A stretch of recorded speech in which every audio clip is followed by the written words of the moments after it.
Well, good evening, good evening. It's another Airfix and chill in a bit of a moist England at the moment. You know, we've been suffering thunderstorms and flooding down this way in the south, and but on Saturday, it was all right. Or Sunday, it was all right. And then it was all right, and then all of a sudden we've got all this rain and everything coming down. So, but anyway, we've got 5 in the chat tonight so far. I think Nigel's going to pop on at some point, and then maybe others popping in as we go forwards. I know Fenris's children are a bit poorly, so he won't be in tonight, but get well soon.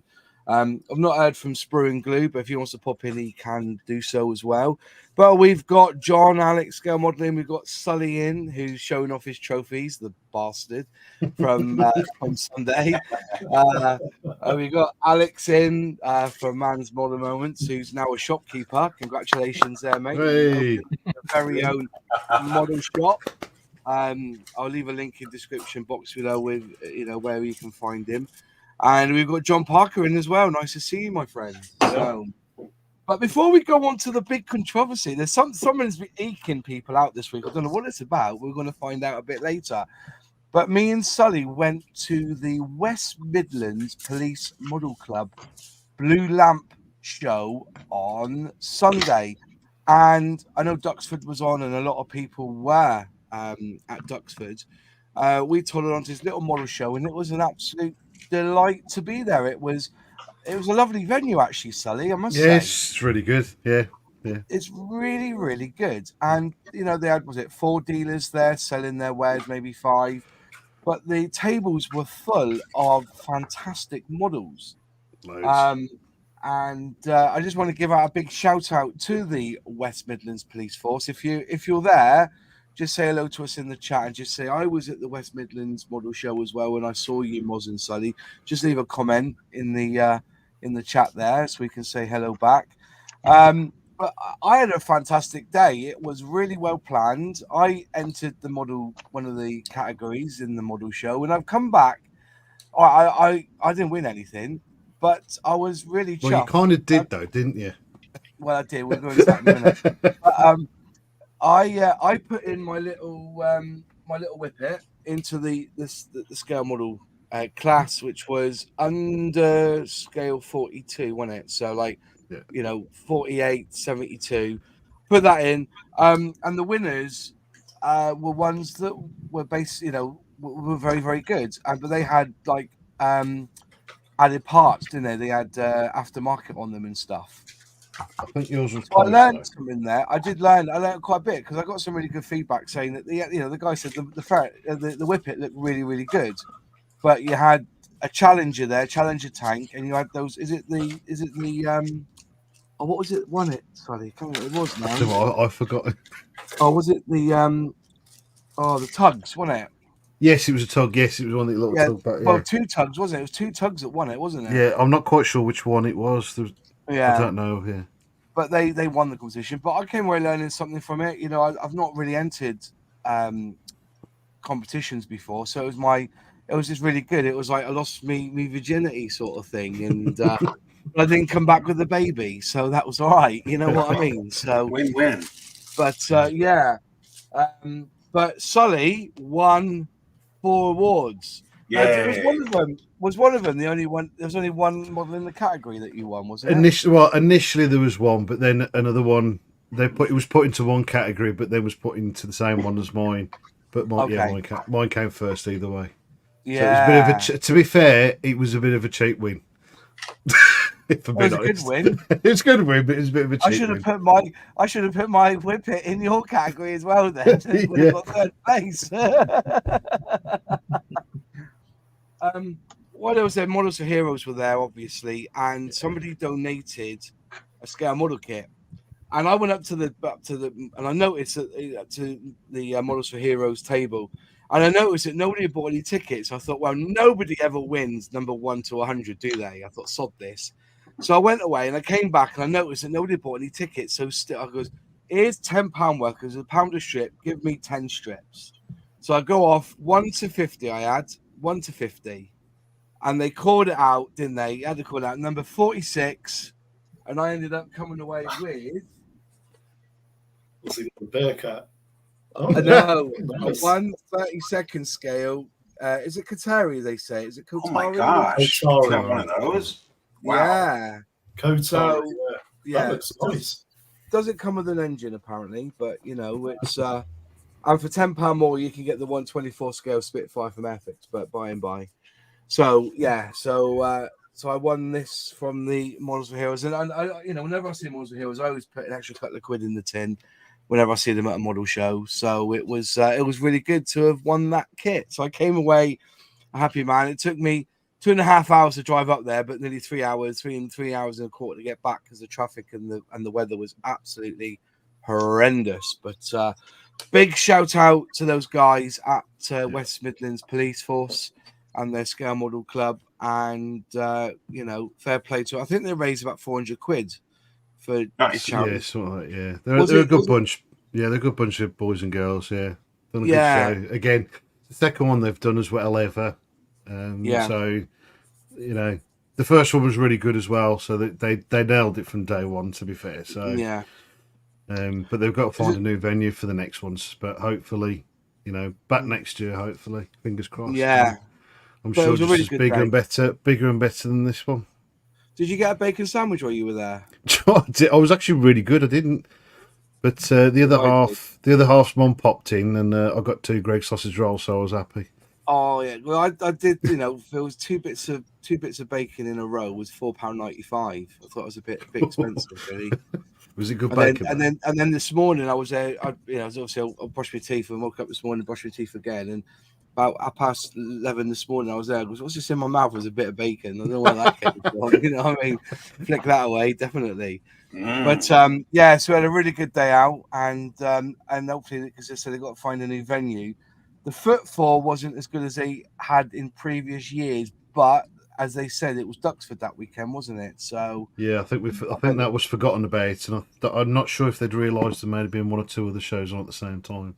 Yeah, I'm not sure. To be fair, I didn't really get into him with it about it. Yeah. But anyway, so it was good. We promised that we would mention them on the show today, so that's what we've done, and I'm chuffed to bits, and it's good. Just going through, we've got so many in the chat. I'm just going to say hello to all of you, the likes of Plastic Monkey, Gary, Celtic West, Taggers, to Boldly Go. I think he's a bit poorly tonight. I think he mentioned something about sewing, or like an ivory needle or something. So he's not very well this evening. But it's all good in the chat. And let me see, we've got Aussie Scale Modeling as well. Nice to see you. I did take my Scout up to show everyone at the model show, and I'm really happy with it. I've still got to wait for that part to come through. The Scout went together absolutely sublimely. I've done the video on it, so if you want to go and check out my channel, there's a video of me building the Scout. There's one piece I've got to get, which is the pickaxe at the front, because I went to spray it after wiping it down with IPA. I picked it up with the tweezers, so I didn't get any grease on it from my fingers, and all I had was a ping, and it just like caught the hairs of my eyebrow as it flung across the room, and I've not been able to find it, so I've had to order a new piece for that. Did notice there was quite a few ferret Scouts there for 20 quid, £4 cheaper than they were on the Aifix site, so they're already coming down in price. So if you want to get I nearly picked one up as well. Very nearly picked one up. Should have done, mate. I know. You're doing yours, yeah? What scheme are you doing then, Alex? I decided to go off-piste, and I'm doing mine in a 1991 Gulf War. Nice. Were they in the Gulf War, were they? So I've 3D printed a bunch of stuff for it, like hens, GP LMG. Wow. The Master Mat. A whole bunch of fuel cans and stowage and stuff. So, can I just say that the jerry can in that kit is really good. Have you put it together yet? Yeah, that it was a bit of a bow clenching moment though when you have to put that little spout on. Yeah. Yeah, that cap is tiny. It is tiny. I was just thinking, if this pings off, I will never ever find it. Yeah, I know that weird feeling as well. Yeah, I know that very much so. So anyway, John, how are you, mate? Are you all right? All good in the hood for you? John Parker. Yeah, I'm fine. All good. All good. Did you ever build the Vulcan, the old Vulcan? Yeah, I did. Did you enjoy it? Yes and no. It's Correct I'm answer. going to be honest with you. It's the only model I've not sold. Everything else I build, I sell because you haven't got the space for everything, have you? But that Vulcan stands on top of my bedside cabinet. Are you ready to build the new one? I wouldn't mind having a go at building a new one because I've heard it's an easier build for a start. Yeah. Fair enough. I mean, I've got a video on my channel of the build progress video showing you exactly how it went together and everything. And God, those air intakes inside of the wings, awful. Yeah. Well, at the moment, there's still 40 quid in some places. The old scheme, the new scheme has just come out, which I've got on my bench, which you have to talk about today, actually, because it's a bit of a controversy, I should say. It's a case of people want to put Airfix naked and put them through the street, chucking poo at them and tomatoes and everything at them, going shame, because of an oversight. So there was a big post about it, wasn't there? There was what would you call it? A chain, a thread, I should say, of pictures containing this picture here. So if I had this is the picture. So you've got the pod, isn't it? Yep. And what the designer unfortunately did was, because he had this picture, I believe, in black and white. This is in color, this one. He had the picture in black and white. So we're going to talk about it tonight. Now, I've got the model behind me now, and we're going to go over to my bench so we can have a proper look and see what the issue is. Now, before we go any further, that is not a door. Okay, people were thinking that you attach the pod to the door. No, you don't. It's a separate piece. In theory, there is a door behind. All you're doing is putting a piece up. So if I can go to my settings and change the camera to my Brio, and here's Nigel coming in now. We'll just add Nigel to the mix. Some Nigel's here. So let me just swing. So it's hi, Nigel. Just going into the controversy of Airfix and picture. So, and I'm glad you're Nigel because you built the Vulcan and you loved it, didn't you? Other than it was covered in sink marks, I loved it. Yeah.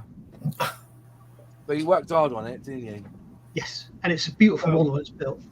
Yeah, and you done a cracking job on it as well, my friend. You did a really. I watched quite a few of those parts of the build, but people are thinking that this is the issue: was that people are thinking that you're going to have to attach that pod to that door, and it isn't. And also, just so on an off shit, somebody else mentioned that there's a gap between the pylon and the wing.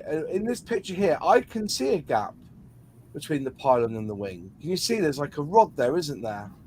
So I think the pylon is hanging down from the wing, according to this picture, but I may be wrong. That picture to me is clearly obvious. That you can see the wing mounting is in front of that door behind it. That's right. And the, whatever it is about, whatever scale, it's about 4 foot down below that from the hanging. They only saw a black and white picture, though. That's not black and white. No, they didn't. This isn't the picture they saw. They saw a black and white one. Yeah, I don't.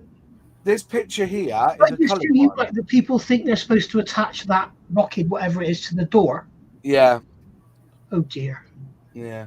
But anyway, if I just go to me a minute into my So this is you get this sprue here, which is huge, right? Is this the And black? this is the offending part here, which I'm going to cut off. This is it. This is M. This is. So if I just cut this off with me god hands. Is that the black buck kit you've got there, Ross? Yeah. You got an early one, have you? What do you mean? It came out this week. Oh, did it? Yeah, it came out this week. I saw it today. It said for release late September. Yeah, they've advertised it because you get this coin with it as well. That's the coin you get with it. So we get the camera in really close here, and I'll try and adjust the camera here so it's straight enough. There we go. Right. So this is the offending part. So you've got part number 6 and M5. This is frame M. That's the offending part. Okay. Yeah. So what you have to do, and this isn't uncommon with any model kits out there. When I last built the Mitsubishi Zero, I had to cut the wings off to put the tips so the tips bent upwards, if you know what I mean. Cutting plastic isn't a be all and end all. So basically what you're going to have to do is cut this there and cut that along there and then stick that pod to that bit there. The door is not the door. The door's a separate piece. I'll show you the instructions. So there's the instructions. Clearly that is a door. And then you're putting that part in where those locating pins are. Yeah? And then they're showing you that. That's the error. You are joking. Yeah, that's a dreadful error. That's like a 5-year-old mistake. But the issue being is that they only had 2 pictures. This is what I've heard from the grapevine. And Chris, the designer who designed this kit, about 3 years ago, must be 3 years ago now. 3 years ago. This is pre Airfix getting in a designer, a researcher, and a rivet counter. Right. You know what I mean? Luke is their rivet counter. So that's the error. But I don't think it's the end of the world. I really don't. He saw that picture. This one here. Let me just put this back up again.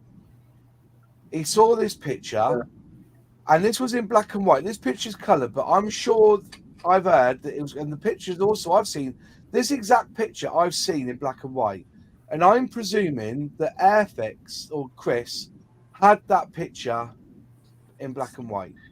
Can I just say something? Yeah. It's clearly obvious from that picture that the door is behind them because you can see the guy's shoulder is in front of the door. Well, actually, that's the bit of a crux because if you look here, there's a cutout. You got a cutout. Where his shoulder is. Yeah. Oh my gosh. That's brilliant. There's a cutout where his shoulder is. I don't need to. All right. But they employed somebody from Hobby Boss. That's part of That's really part clever. of the whole thing about it, though, isn't it? Is that this photo, when it was circulated before this kit was built, a lot of people misinterpreted that, and it's because that guy is standing there, and because you can't see his legs, it looks like that the bay cover is actually a pylon, and the unfortunate bit about it being on that jack there, that it's just the right height, so it looks like it's actually hanging from you know, this pylon, which looks, like it's the size of a Vulcan. It's not like an illusion. Carriage bay door, because it is the undercarriage bay door, and it's just a perspective thing. Yeah. But the thing is, why would anybody in the world ever think that somebody would hang something that far down off a wing? Yeah. Well, To me, the thing is that this photo was known about and people discussed it before this was even designed. Yeah. So I think to me the error, it's not. I mean, the error is understandable, right? What surprises me is that the internal QC process. I know it's before Luke came on board, but you would have still thought somebody would have just checked, especially given that the Black Book raids, there are people still alive who worked on those aircraft. Yes. Could have just been Yeah, asked. good point. It just seems a very trivial thing. And even now, to take a kit that was designed like 3-4 years ago and not just say, let's just double check, all these bits before we actually go ahead and release, just seems a bit of a, just something that it would have been one tiny piece, maybe delayed it a couple of weeks. It just seems a bit of a silly thing, a bit of an own goal, Yeah, I've got me pink tinted glasses as I'm speaking now because I kind of, like I said, I'm showing. I should have found the black and white one that people were using, but I didn't, because it was got writing on it where people have said this is the problem, but people jumped to the conclusion that you were attaching this pod to the actual door, which I thought was quite funny. That they attach it to the door. No, it's, and even today I've had somebody say, I can't. The thought of attaching it to the door puts me off buying the kit. Well, no, it is, and I personally think it's an easy fix. I really do think it's an easy fix. Yeah. And somebody will have a one out in weeks. Yeah. Well, you can buy the aftermarket for it already. Well, there you go then. Can I just quickly ask a question? Yeah. What did Airfix think the pod was going to do when the bloody undercarriage went inside the aircraft? No, that's what I mean. No, the door's there. The door's already there. Or they think it was a pylon. They don't think it's a door. They think the pylon is that. Yeah, but if even looking at the picture, you can see that it's behind the guy loading the pod into place, and you can even see the electrical harness hanging down from the pylon above it. Yeah. Yes. I don't think they had a clear enough picture, and they kind of guessed it. But all I know is that when it all first came out, they were mortified that this got through. I bet they were. I bet they were. And and you know what Airfix have brought. You remember this? They've got new things in place now, which they've had since Luke's been there when it comes to research. But honestly, Airfix put their hands up and said, "Look, this is an error, and you can cut the piece off." Yeah. And you don't need that piece because even though there's a cutout there, I don't think you need the cutout. I don't think. No, because it's if you look at the pylon again, so I'm going to flip through backwards and forwards. It's reenacting a fictitious part, isn't it? Yeah, it sticks out there a little bit, if you know what I mean. So in theory, there's no sway braces. Yeah, that's a good shout. But like I said, that's the instructor. So but cutting kit isn't beyond 80% of scale modelers, because like I said, even in the starter sets, if you want to build that Mitsubishi Zero and you want the wing tips up, you've got to cut the wing down and a little notch out, and then you attach, because when you cut it out, there's like 2 pinholes in there, and then you put the pinholes in. And so cutting this plastic isn't a be all and end all, I don't think. No, but a completely different thing you're talking about there, boss. Do you think? With the Zero, you're talking about an option in a 72nd scale kit, which is to cut the tip off and put it in a vertical position. That is it's a bollock dropped, isn't it? That's what that is. Yeah, well, the process of correcting is the same, isn't it? This week have been the first cameras to go down on a Kagi ever since she sank. And it's like if Hasegawa made a Kagi with 6 guns on the stern and it only had 4, that's a mistake that you could make. But this is, like Alex said, there's people around that loaded those weapons still here. Yeah, but they did. I think it's 6 of one and half a dozen of the other, isn't it? Because as Moss said, it's a very easily correctable thing. In the grand scheme of modelling, it's nothing, right? I mean, seeing this part how it is, because I held off. I was going to buy this kit the day it was announced, and then I saw all of this stuff and was just like, ooh, maybe not. So I've held off. Now I've seen this part. It's like, oh well, if that's all it is, then sod it. I'll go ahead and order it. The problem is not that, right? It is a very, very simple thing to correct. It is the fact that Airfix didn't pick it up. You know, and it being a, you know, we rail on the Chinese and Trumpeter and Hobby Boss when they make mistakes, and Revell and everybody else. But we don't. For Airfix to have missed such a tiny but obvious thing in something which is an indigenous UK, fairly recent thing, just it makes them look amateurish, which I don't think they deserve. You know, because I think they've done absolutely the right thing. You know, where they're just putting their hand up and saying, "Yeah, we messed up. It's absolutely the right thing to do, and this is how you correct it." But it's just unnecessary. I just wish they hadn't done it, because I think they deserve better. You know, and to be fair, you know, going by what I've been hearing from Hornby Towers, the team are devastated by it. They've humbled themselves. So, and they're working hard now. There's an announcement coming out tomorrow or Wednesday on what Airfix is going to do to, you know, and they've got options. There's, you know, you think of options. I think they're going to give you the option for it. You know, there's going to be options here for them. But for me personally, I'm quite capable and happy enough just to trim that bit down, you know, because you have to kind of follow the outline, don't you? Just follow it along there, down there, up there, and across, and you're done. You're golden, aren't you? Ross, can I say something? You might want to strike me off of your channel for saying this, but I have to be honest. If this was a kit by any manufacturer other than Airfix, you'd be laughing as well. Oh yeah, I totally get that. Totally get that. Yeah, I get that. But then, like I'm saying, I'm wearing my rose tinted glasses. You know, also, Moss, if you look at that photograph, that part isn't very accurate. The pylon's inaccurate.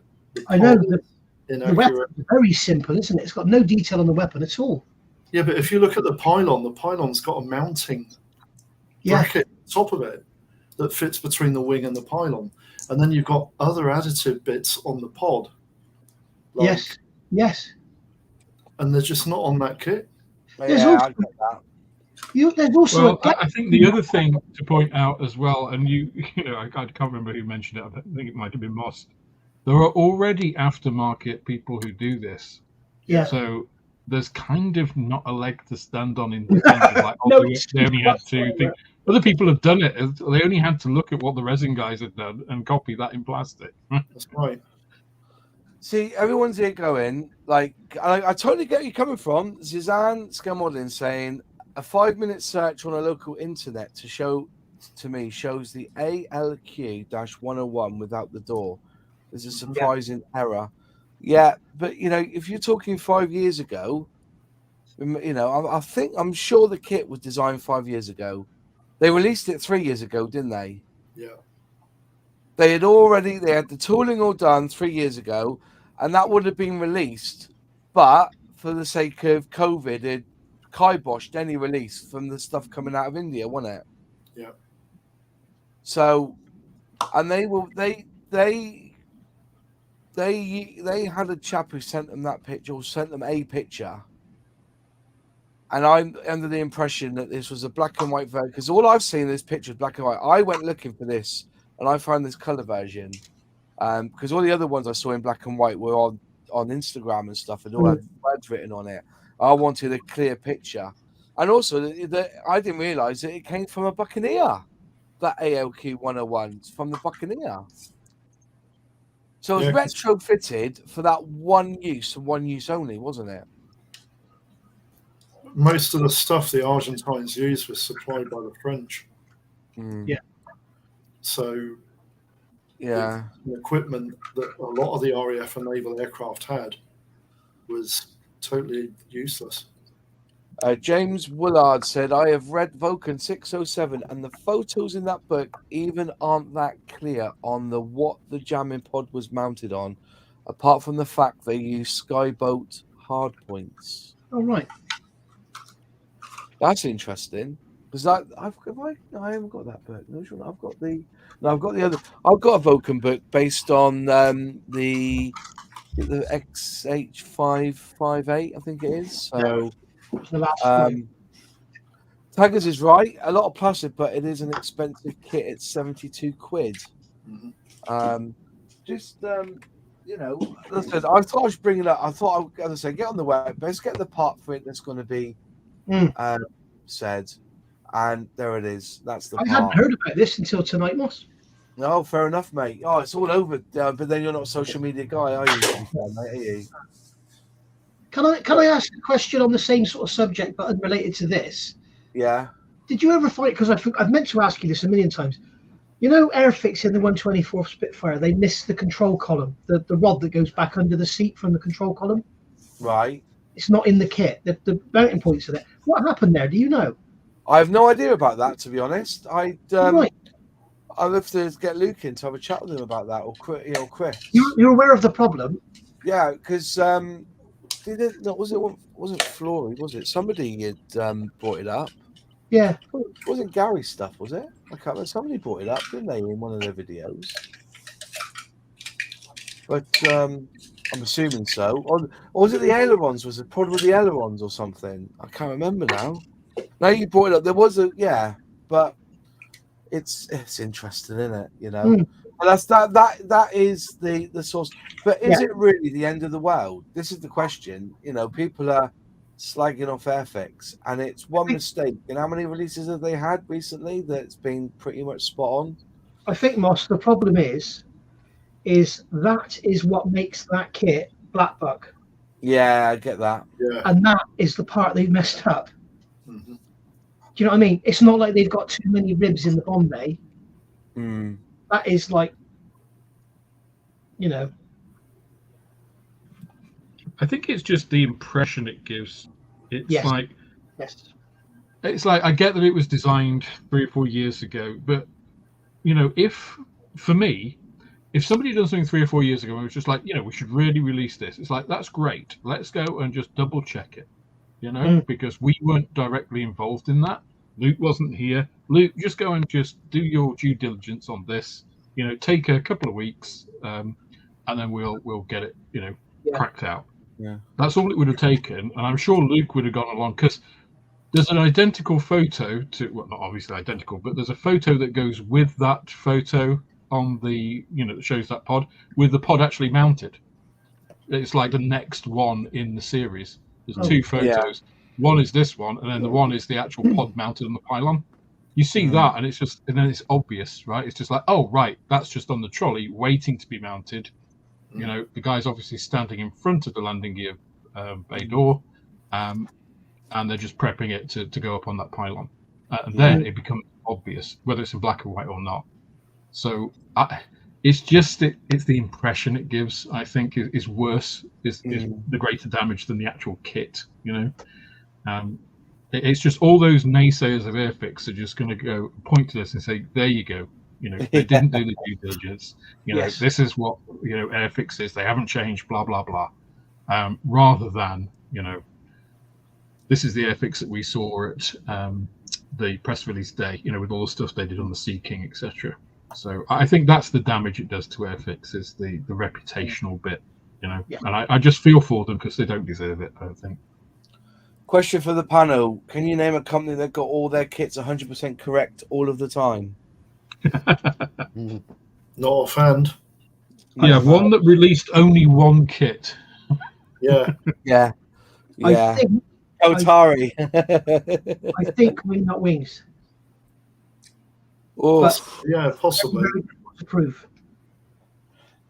Just say, yeah, better than the proof again. You know, it's somebody asked also what was the decals like. Is it the decal sheet for it? If anyone wants to have a look what the decal sheet's like in this kit. If they're cartograph, they'll be absolutely gorgeous. Yeah. Yeah, they look nice. So you got the 2 schemes there, XM597 and 607. I remember somebody put a comment in us, so I've missed the comment, but I'll go back to you if I can in a minute. That they were raiding museums and stuff for parts to get it back on the road. Some part was used as as an ashtray in the officer's mess to get these birds back flying again. But, I mean, the actual modifications on the Vulcan to fly in the Falklands War were astonishing. They didn't even have in-flight refueling probes. Yeah. They had to be modded before they flew to Ascension. Yeah, it was all a bit of wing and a prayer, wasn't it? It was, yeah. Yeah, that's it. An ashtray was part of the refueling system, and they had to nick one from the officer's mess to get the thing flying again. But those are the decals for it. And as I said, that is the sprue that's causing the issue. Everything else, for me, you know, people are saying that these points are a bit hard, but there is a gap there. You know, people are saying that these points are too long. But looking at the picture, there looks like there is a gap between the pylon and the wing. There. Yeah, that's the adapter. Yeah, that's a different pylon, Moss. Oh, that's the adapter for the pylon to fit onto the Vulcan. Right. So would that wouldn't be flush then to the wing then? You've got the adapter above the pylon, and then you've got the pylon below. That's it. Yeah, sorry. Yeah. Oh, can you see it? Even that long, thin piece at the back of the pylon there, I don't think that's actually touching the wing. That's not touching the wing, is it? No. But on the picture, I'm assuming that it's going to be it's going to have to be raised then, isn't it? Well, so there you go. Are they going those holes there? Would there be a gap then between the two? Yeah, but that's why I'm saying that the pylon itself, the pod, everything, it's not really that accurate. That's a fair shout, actually. Wrong, isn't it? I mean, that strip at the back of the pylon, I think, is too thick. Yes. And the angle as well on the back of it. Yeah. It is quite a thick part, actually. Look at that. Yeah. You see that? It's quite a thick part, isn't it? It was never that thick. Well, I'll be buggered.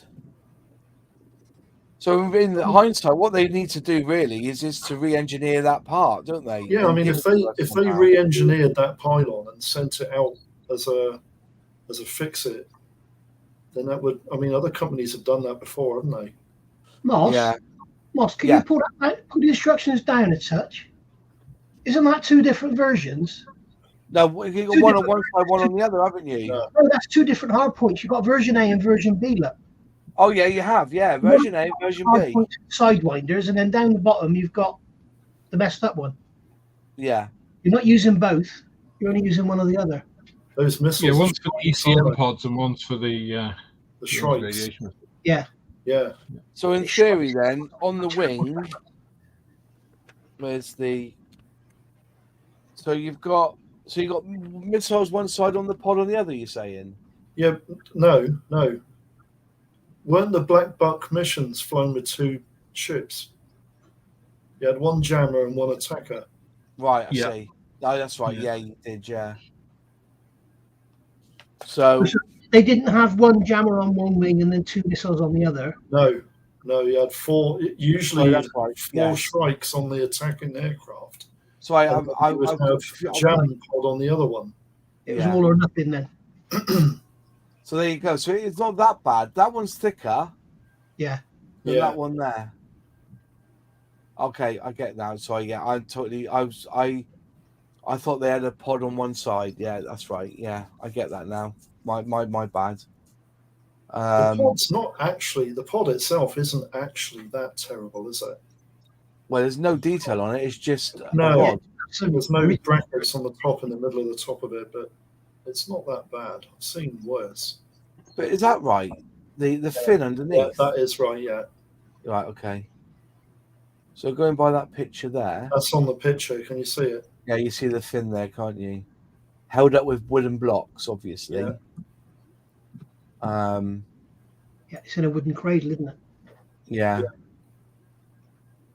But so you can't see that's the outline of the bloke there. Then I guess you can see where the wooden blocks are. There's the bloke there. Yeah, you can but see you know. Oh yeah. Well, one of his feet, anyway. Yeah, there's no detail on it, and I can't. You know, you see that's that picture just explains an awful lot because everything was a botch job. I mean, they've even got wooden blocks to hold the pylon.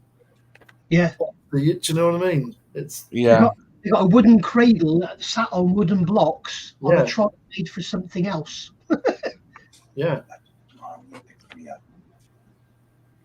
That picture. So tells- I'm just looking at the call out sheet for scheme B. Okay. So I'm assuming you've got to paint the white lines in and the black. There's no actual Decals there, surely. no decals, no decals. Those though, I white don't lines, think. I would have thought.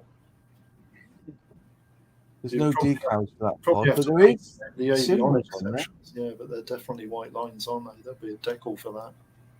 Let's have a look at the decal sheet, shall we? Just have a quick look. Surely. What are those 4 lines between the 2 big roundels? The 20, is that 20 there? Can you see the 20? Is that going to be the lines? Yeah, that looks like it. What do you There's think? 2 of them, isn't there? And there should be black ends to it as well, but I can't see any black ends. Well, the black ends you normally paint. Yeah, but what I mean is that there's white dots on the black end. If you look closely, sorry about the camera, you see there's like Yeah. symbols. Yeah, it looks like Nissan sign. Probably have a decal for that as well. I can't see them on the decals. No, Are they the on white. the decal? You know the lithograph where they show you where the stencils go. Yeah, I'm going to do that now. Just going over to Not that from page there. now. It should be on there, shouldn't it? Yeah, look at the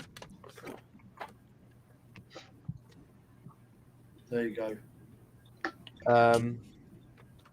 It's only got them on the They're only strike on the strike missiles. front. It hasn't got them. There's the strike missiles there. It hasn't got them on the £1,000 bomb. Doesn't have them for the pod.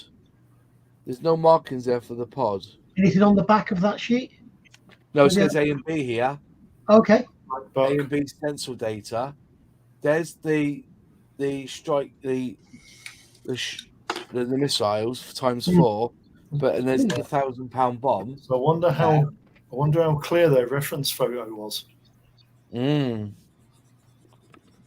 But I can't see any. If they didn't know the marks were there, why have they put them on the colour call out?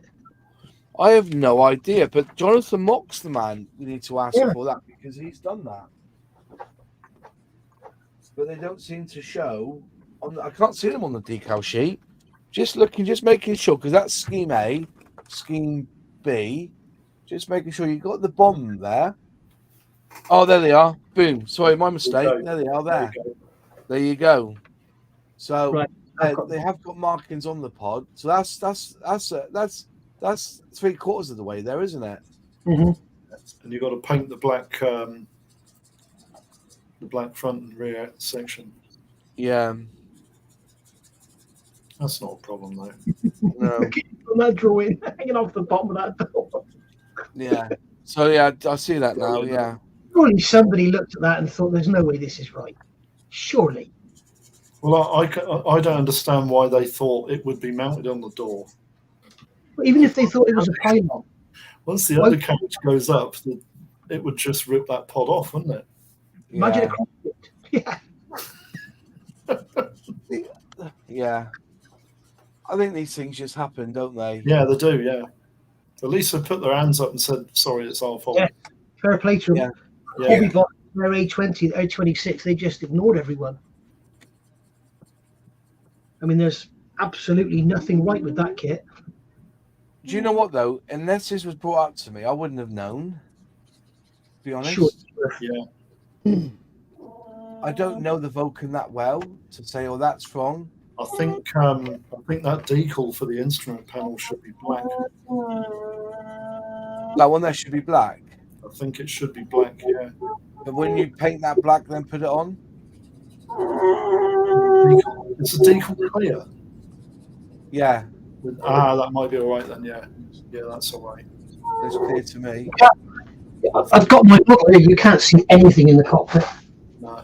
I've seen No. photos of the Vulcan. I remember the instrument panel being black. Yeah. It was like similar to Matt AE5. I've been in that one at the Midlands Air Museum in the cockpit. Bloody gorgeous. It's tiny. Mark Evans, these things don't just happen. What a buck up. I don't know. I'm not convinced. I think things like this do happen. Crumbs, who was I it the other remember- day? Had to send out a PDF because the instructions are wrong inside the kits.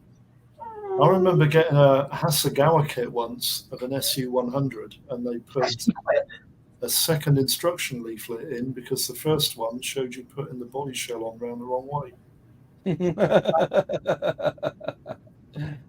It happens, doesn't it? Yeah.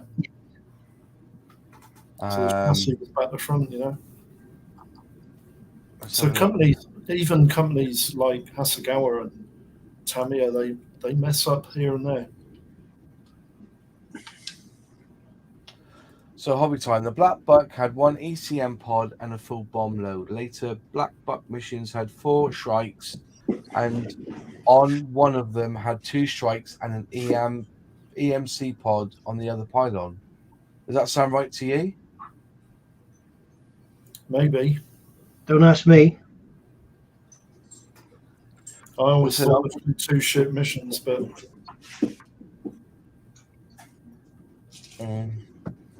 when he said the same as me. So this model has its downfalls, as I've got no clue on the Vulcan and how accurate it should be. The cradle looks like part of the ambulance bed. Yeah. It looks like a bit of rounded sprue. They could have got it out of a Katie. Yeah. The thing is with things like this, though, is those people that are going to be most interested in this model are going to be, not all of them, but a large percentage of them are going to be those that are really, super into the Falklands and the Vulcan Black Book missions and stuff, and they're going to know all of this.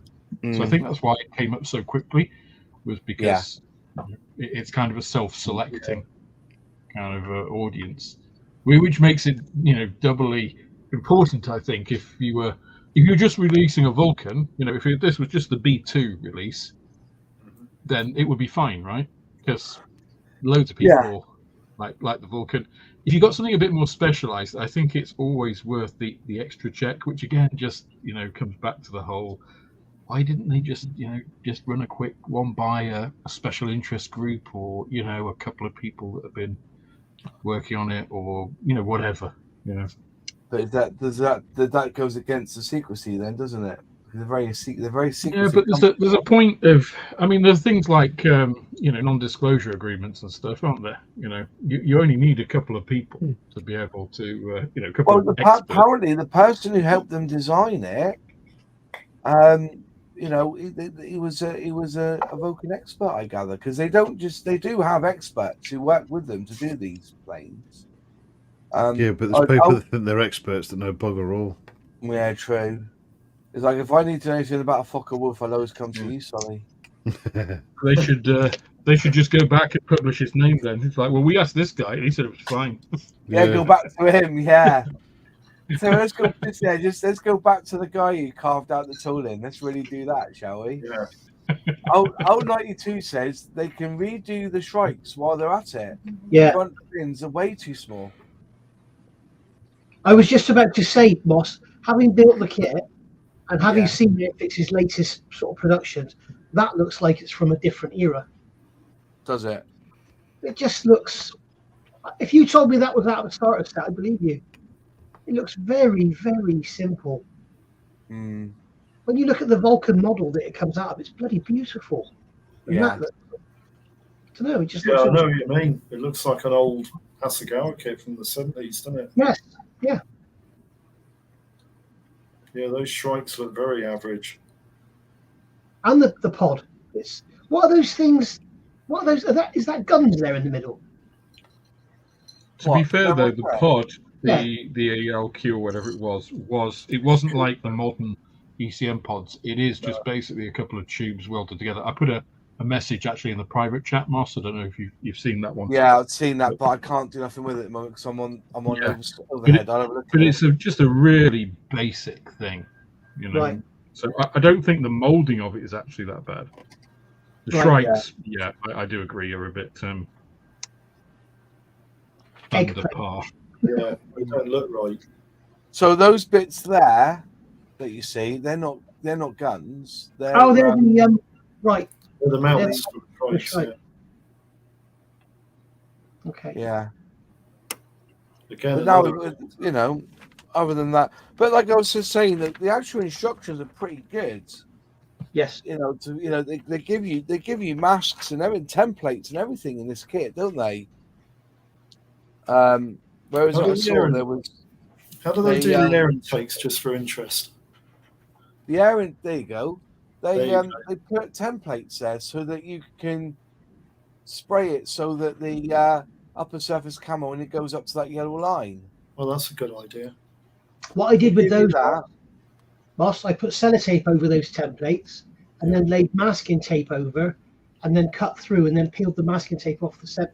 So I made a masking tape Good idea. template. Yeah, but Out of they were good. They were a good addition, aren't they? The old template. Sorry.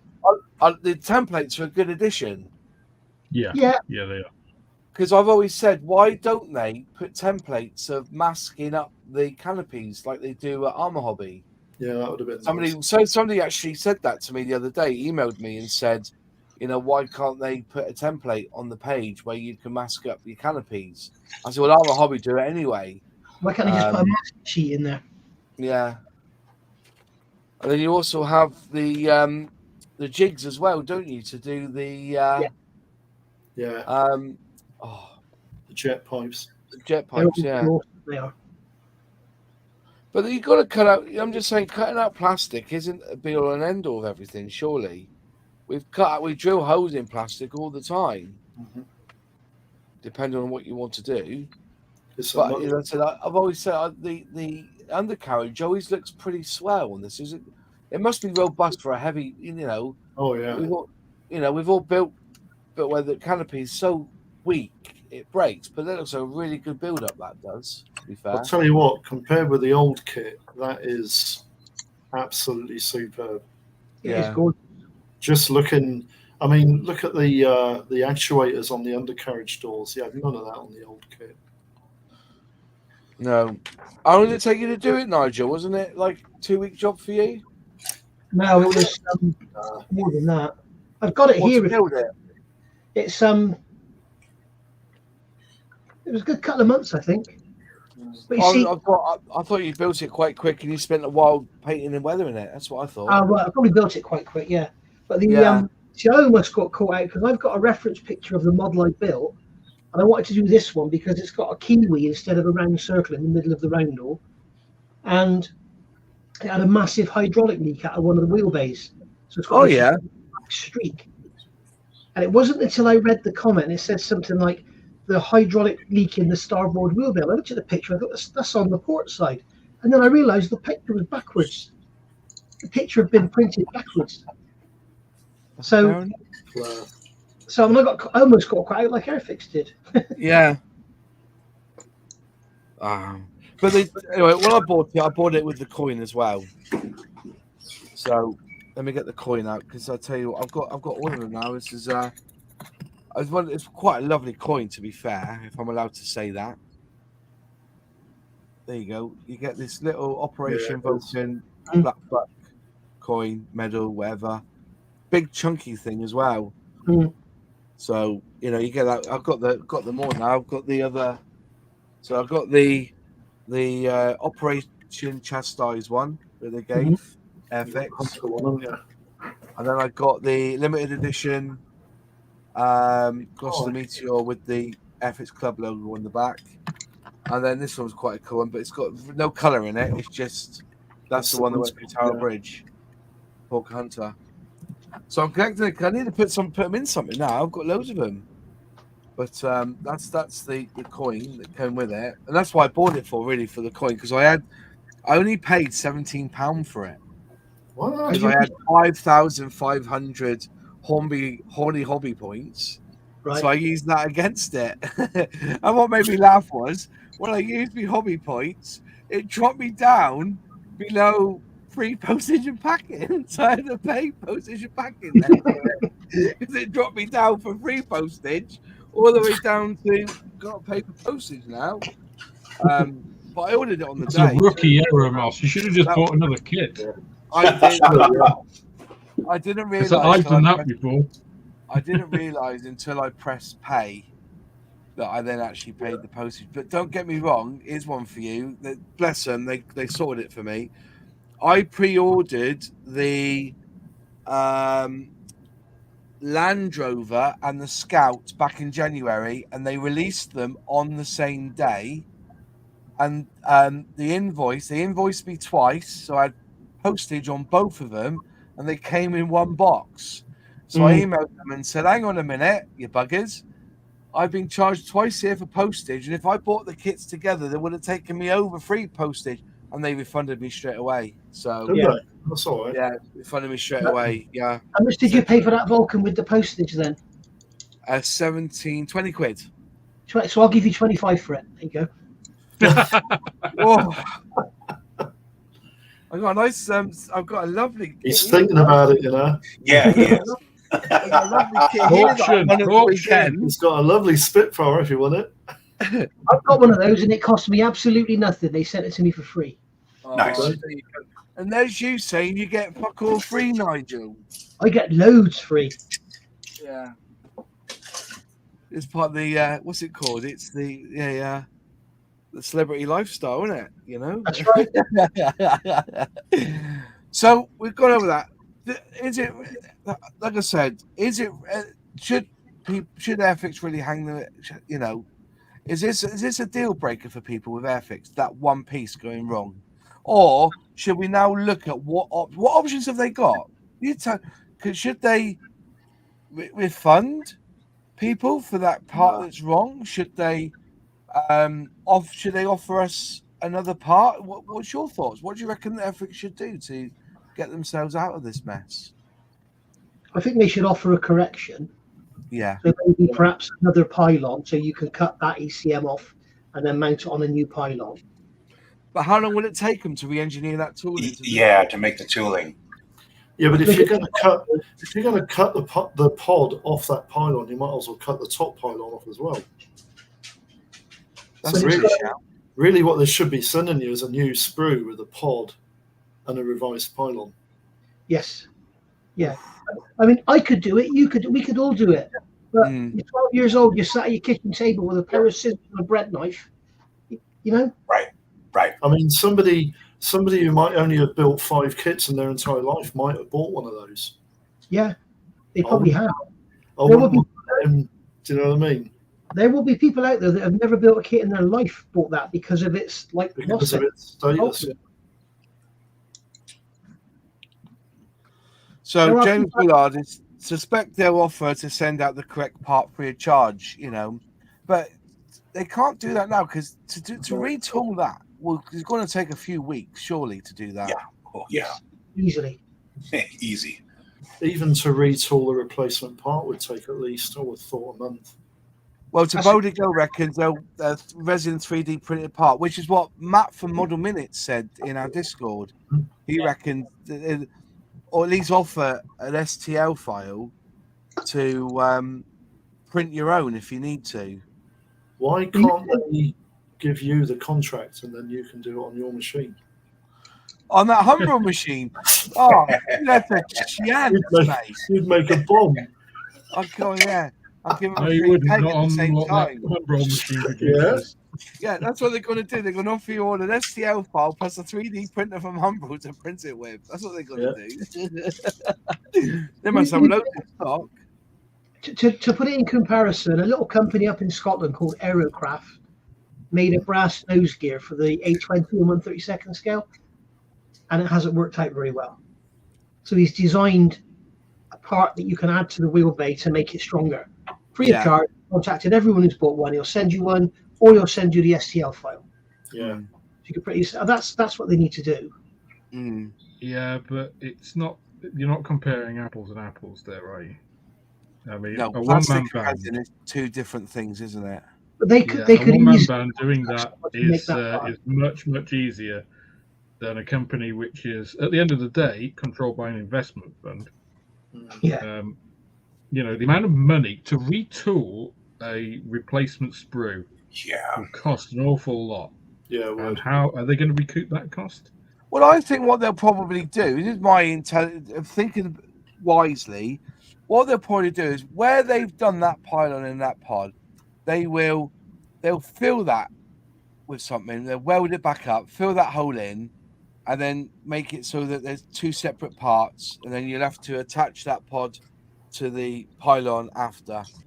They'll just fill that bit in and make sure that the cutaway or that where the shoulder was is filled in as well, like, you know, it's all drilled out so that they've got a flat base to it. That's what I reckon. They won't ditch that tooling. Well, you look at the size of it. You know, that tooling is massive. So there it is there. And that's stuck on there. Yeah. Holy smokes, yeah. That's the pot You'll probably have another sprue attached to the top of that as well. Unless these are like where you can add inserts. Unless these are inserts. They might be inserts. Yeah. So really, they'll have to redo this one. But like you're saying, at the same time, they could have a look at the shrikes and get them looking a bit better. Yeah. I would suggest the best thing they can do is contract someone to 3D print a new part for them. Yeah. A new pylon, and then have you cut the ECM pod off and glue it onto your new pylon. Yeah. Crazy glue it on. Yeah. And then I honestly can't see them doing that though. No, What, giving the 3D part? Yeah. it's going to be cheaper. I mean, as soon as you, but it's not the cost. It's the design philosophy, if you like. If you're going to, so Airwaves, right, used to do a metal set to do exactly this, to do the black book raids, the shrikes, the ECM pod, all of the pylons, which again, you know, kind of beggars belief that they just didn't go and look at that. But as soon as you produce an STL and have somebody produce it, then you've got to have the question. Then is, well, why not just buy that and then just the normal B2? And that's going to put the question in people's mind: why would I pay £72 for that? Yeah. And selling the Vulcan for 40, is that really worth 32 quid? And you're going to bet your bottom dollar that the aftermarket are going to pick up on this pretty quickly and start making. It doesn't take much to make a set of shrikes, an ECM pod, and a couple of pylons. Yeah, that's a good shout. I didn't know it was £32 different. You're paying £32 for that sprue. Well, I mean, with them selling the Vulcan at the outlet so cheaply, and what you can get it now from Jadlam and stuff. Mm-hmm. Yeah, Jadlam are charging 40 quid now for that, the B2. So you could probably do it with buying the old kit and buying an aftermarket weapon set, and then it with a better model. Yeah. It doesn't look very joined up, does it? You know. No. EP decals as well. I think, to be honest, I think the best they could salvage from it would just be a set of instructions saying, look, just cut the part here and here and glue it like that. You know, that's the fix for it. Apologize. You know. Yeah. And if I personally think they'll do more than just say. I think that they'll come back with 2 or 3 options. That's my given. I think they'll come back with 2 or 3 options that will satisfy. Which would be satisfactory. But remember, you know, there's 5,000 kits minimum that they got to buy in. I reckon there's 5,000 of these out there now with that pylon that's wrong. Yeah. I mean, it'd be nice if that's you made that. Pardon? Sorry. It's an expensive recall, isn't it? Yeah, you know, there's 5,000 kits. I reckon there's 5,000 kits. I that's a guesstimate, obviously, but I reckon they bought in 5,000 kits. Maybe if I go by the number 4480, I reckon that's about as many. That's that's a round figure, isn't it? 4480 kits that they probably ordered in. So there's that amount of kit. They're going by what I can see on the side of that box. So you don't know. You know, it's Jadlam have already been dishing them out because. Genesis, Jenny, she's got hers from Jadlam. So, you know, but let's say Substitute 76 said they will have to withdraw from sale and contact people who have bought.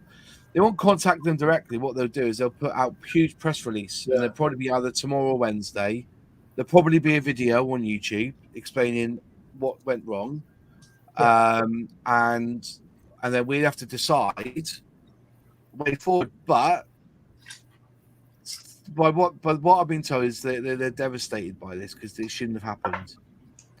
The thing is, I don't understand why, and I said this to Luke when I met him at the Avon show. I don't understand why they don't. I know there's this big secrecy thing, but if you've got people signing NDAs, you've got nothing to worry about. But like people like yourself or me or Alex or John or whoever, you know, send them a sprue shot, send them a set of instructions. What do you think? Yeah. You know, just for a bit of feedback. Yeah, but even if you've got a sprue shot, it's too late, isn't it? Well, the trouble also is built. I mean, a CAD image of the sprue shot. So sorry, I should have been. Yeah. Well, and you could see, like, you've got those sprue connection points in a stupid place. Move them to the end of that part. Oh, that's right. Yeah. That's what it's like with the Sea King. I don't know if you've seen on your kits the 48 scale. There's a weld seam where the plastic has run along the rotor blades. There's a point about 3 inches in from the end, or 2 inches in from the end, where the plastic's met, and there's a line there. And when you spray hot primer on it, it comes through. Yeah. And it's really annoying. As I said, so I just look at the comments here. I know people are going to say, well, now you've got a use for your 3D Humble printer mods that you can print your own parts from Airfix. But I'll tell you what, Nigel, this has got me right. I was quite open with that. I went to one of the press days, and they had one of the final test shots of the E-Type Jag. Yeah. And I begged him. I said, "Can I have that to build on my channel now? Give it to me now. Don't worry about instructions, because the starter set I can work out." He wouldn't let me, and I've said to him on a few occasions, "Why don't you just give us, the YouTubers, because Airfix, Keywell Publishing, Airfix Model Magazine, they know exactly what's going on with Airfix, and the reason is that they pays them the money. Airfix get a lot of money to have the rights to know what's going on with Airfix. As soon as that Sea King was launched, the guy had already built one on that day. We were there. The guy from Keywell had already built one. But I was saying, why don't you send us stuff like, and then we could do it, because surely my reach and your reach, Nigel, outweighs anything that Keywell do, just on the fact that every fucking thing they put out is behind a paywall. Every time they tweet something, whether it's a brand new product or somebody like an advertising of a tooling or something, or a tool that will help you better do scale mine better, you click that link on Twitter straight to their paywall. You don't see nothing. It comes in, or if you want to see his article, you got to pay £19 a month. Our reach goes further. Yeah. Our reach goes further. That Spitfire magazine, the magazine dedicated to 124 Spitfire. Yeah. Would have been nice if he'd finished it. It's got no wing lights in it. The wheels are on the wrong way round, so the flat spots are pointing forward. Yeah, it's terrible. But I agree with you though. With aftermarket in an Airfix magazine. Like this is on their starter set, and I've come across this twice now. Spelling mistakes. Yeah. Okay. This one here, it says the dimensions. I'll get me on bigger screen a bit so you can see. Dimensions. The width is 3 mil. See that? 3 mil. But two-dimensional kit. Yeah. And they're working in secrecy. They're working in secrecy. They don't want you to know. But so I mean, it's just such a.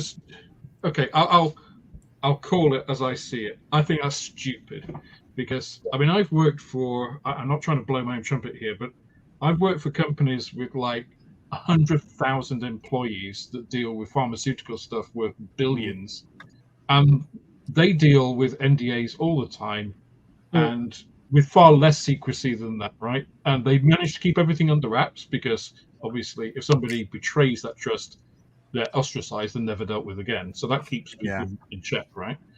And to your point, Moss, about YouTubers, why is YouTube so popular compared to paid reviews and stuff? It's because we're completely independent, right? So our views are our own. A view from a magazine that's paid to have early access, that's right. People don't trust it, and that's evolved over time, right? People don't trust companies that are paid to say things, sponsored stuff, all of that. They're always a skeptical bit. So I'm absolutely with you. I think that early access to people who will give an honest opinion, just like you say, this is spelt wrong. This looks odd. I'm not familiar with the Black Buck thing, but was this pylon really like this? Because that looks weird. The Shrike missiles just look a bit basic. Just that kind of feedback at an early design stage, I think would be really valuable to Airfix. And I don't think it would compromise their secrecy. So if they had proper NDAs, You're talking like alpha access, aren't you? Very, very limited access, so that it's only the YouTubers that can give feedback. But then again, on the flip side of that, Airfix played a blinder on 2 instances. So we had the Spitfire launch, which I went to, the 124th. They had me there, and I was able to tweet out everything that I was seeing as I was going. The Sea King was an absolute diamond, really. We were all there. We didn't realise what was going on, and boom.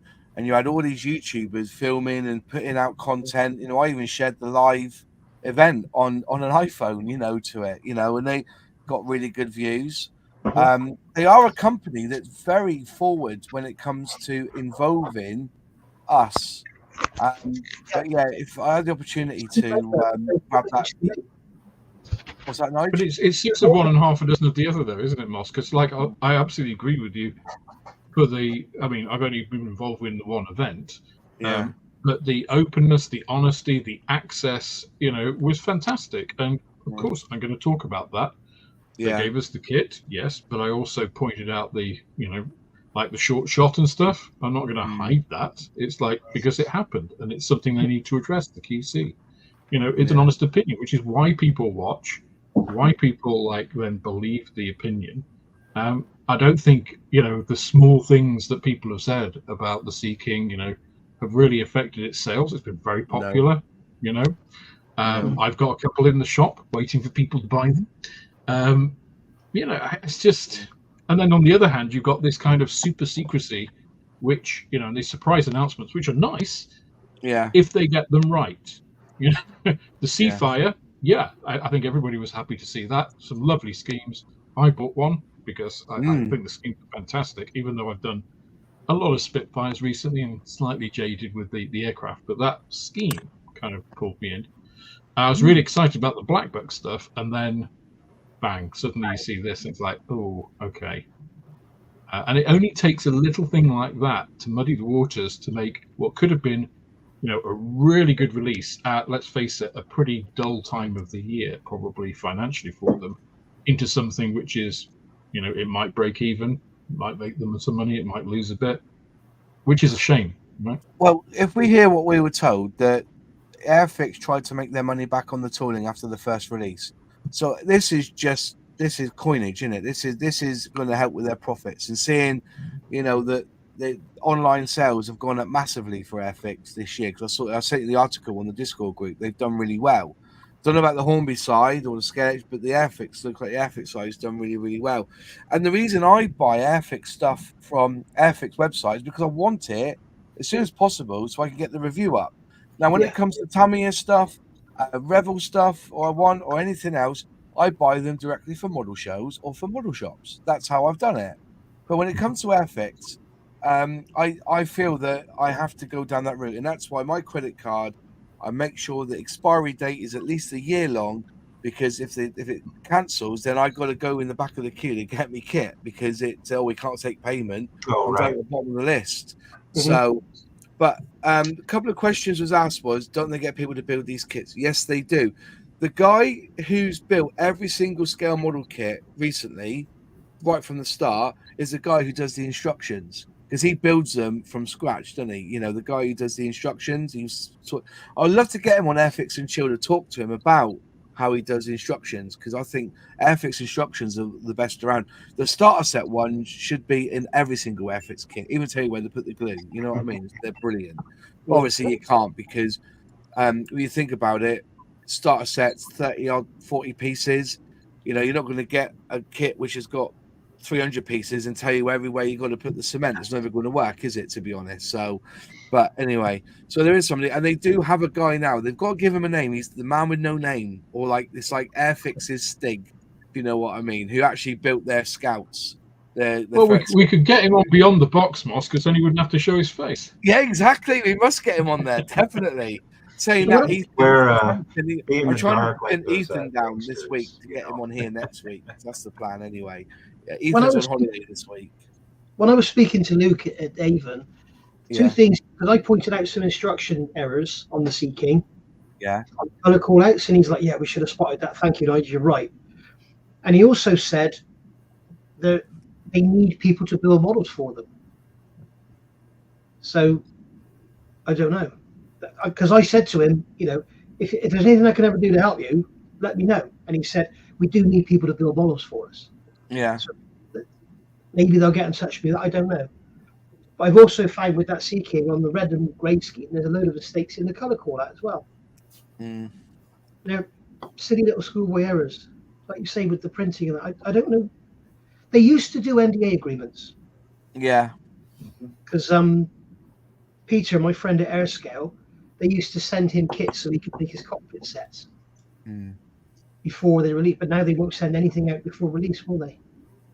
I think that's because they wanted to get the open playing field. You see, that was the issue. I think somebody let loose what was coming and showed them something that was coming, and they didn't want them to do it. So, yeah, I think Dale said at the press day for the Sea King that they had a load of. And I dealt with this in my day job as well. Inherited a distribution network, and you look at it, and it makes no sense.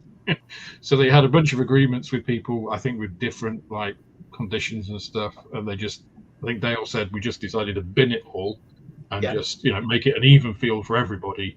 You know, everybody finds out at the same time. There's no kind of, you know, this guy finds out 3 weeks early, this guy's a month, you know, this guy's 2 weeks, or, you know, so it just didn't make any sense. And I get that, because it must be a nightmare to track that, right? I think Dale has got his head screwed on. For instance, these Airfix, you know, I'm very proud. I'm a card carrying Airfix members club member. You know that number doesn't mean anything, Moss. And that number means bugger all. And that was the thing. He said, why are we putting these in the box with a number when there's no need? Because we don't even know which numbers goes with what. It's all to do with your name and your address and your postcode. But I've still got mine, and I'm going to treasure that, because I must have had one of the last years of getting one. So, you know, and also I think he's slimming down, you know, like for instance, you know, there's no flying hours on starter sets at Audi, because you're paying £4, £6 a kit. You know, he loses money on that with the flying hours. So he stopped them on the quick builds. Mind you, I did get one from Audi with a flying hour on, so it must be old stock. You know, there's real brains behind the brawn here. And unfortunately, you know, to be fair, they've had it plain sailing for quite a while now, and it was obvious that there was going to be some error that was going to pull up at some point to bite them on the bum.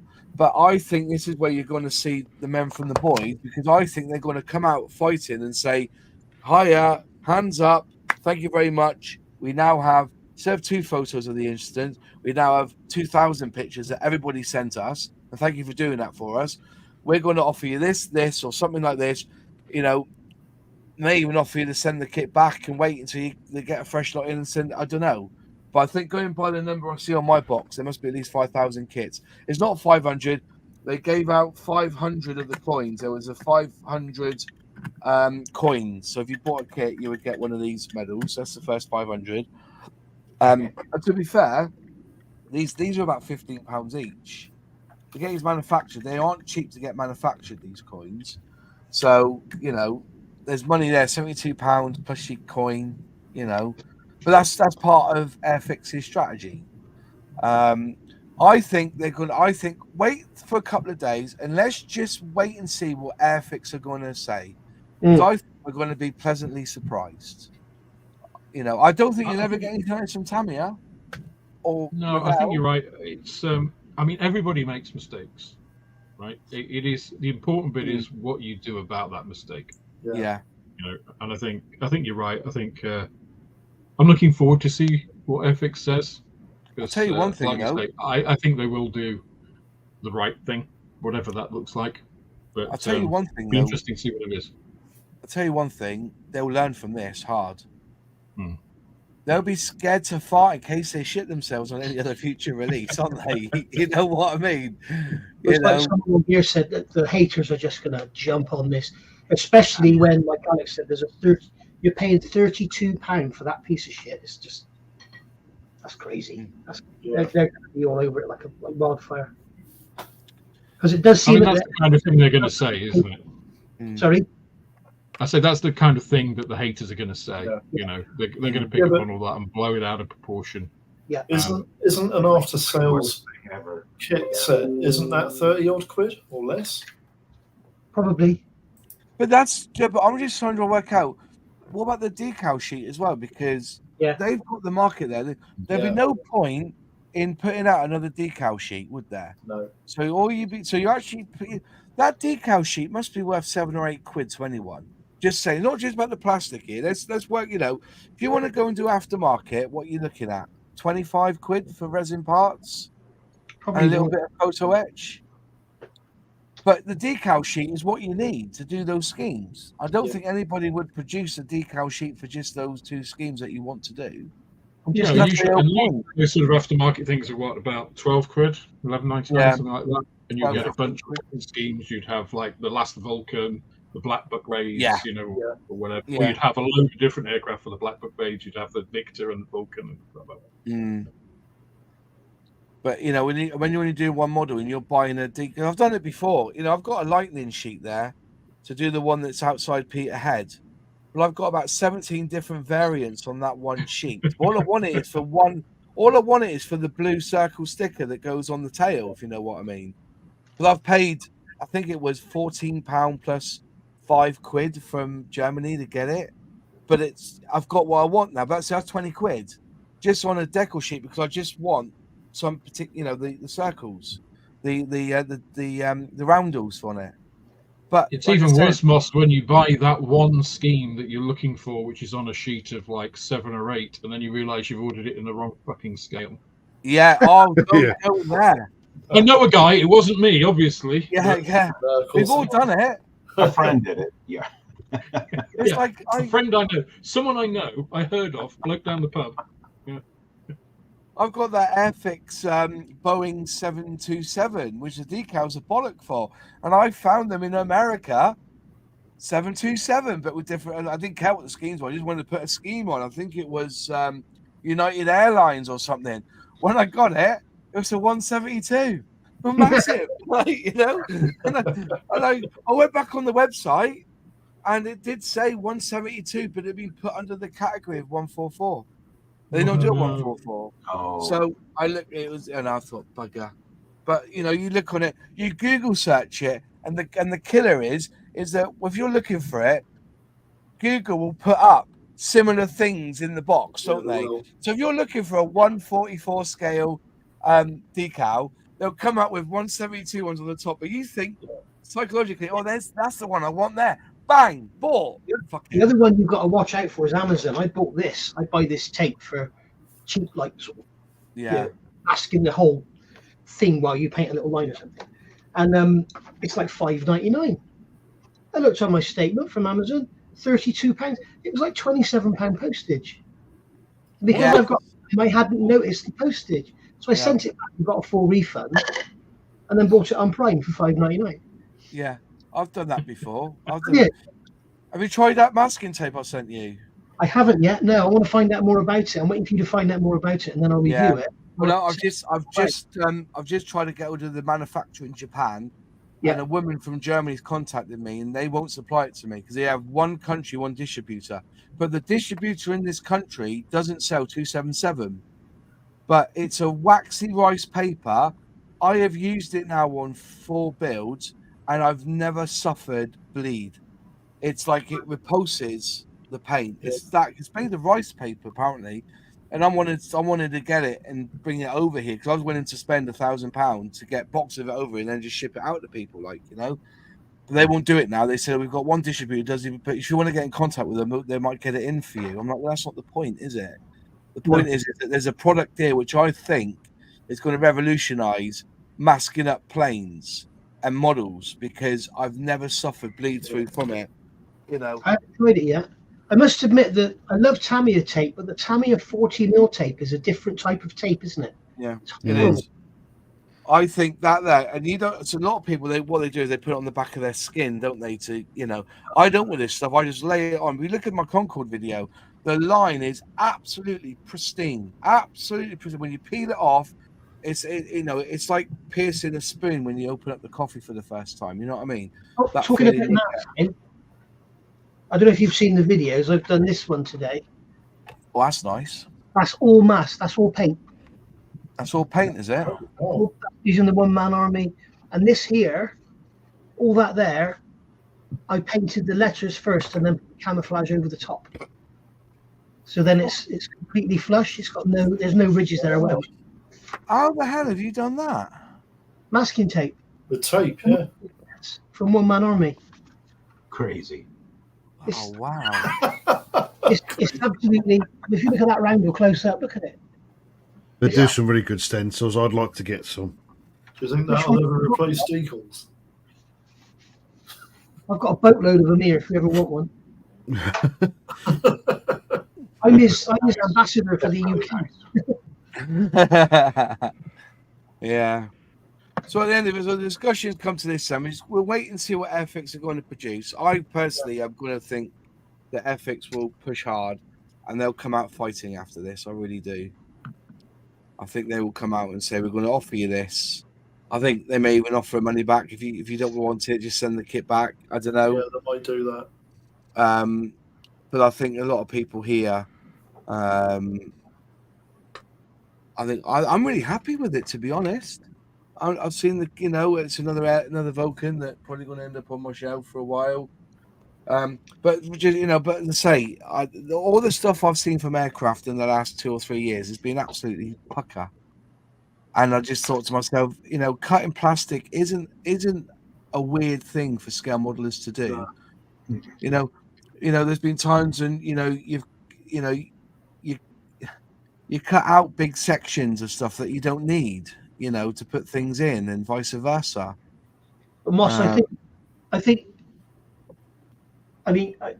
don't want to slay Airfix at all. I think they're great. They're doing a fantastic job.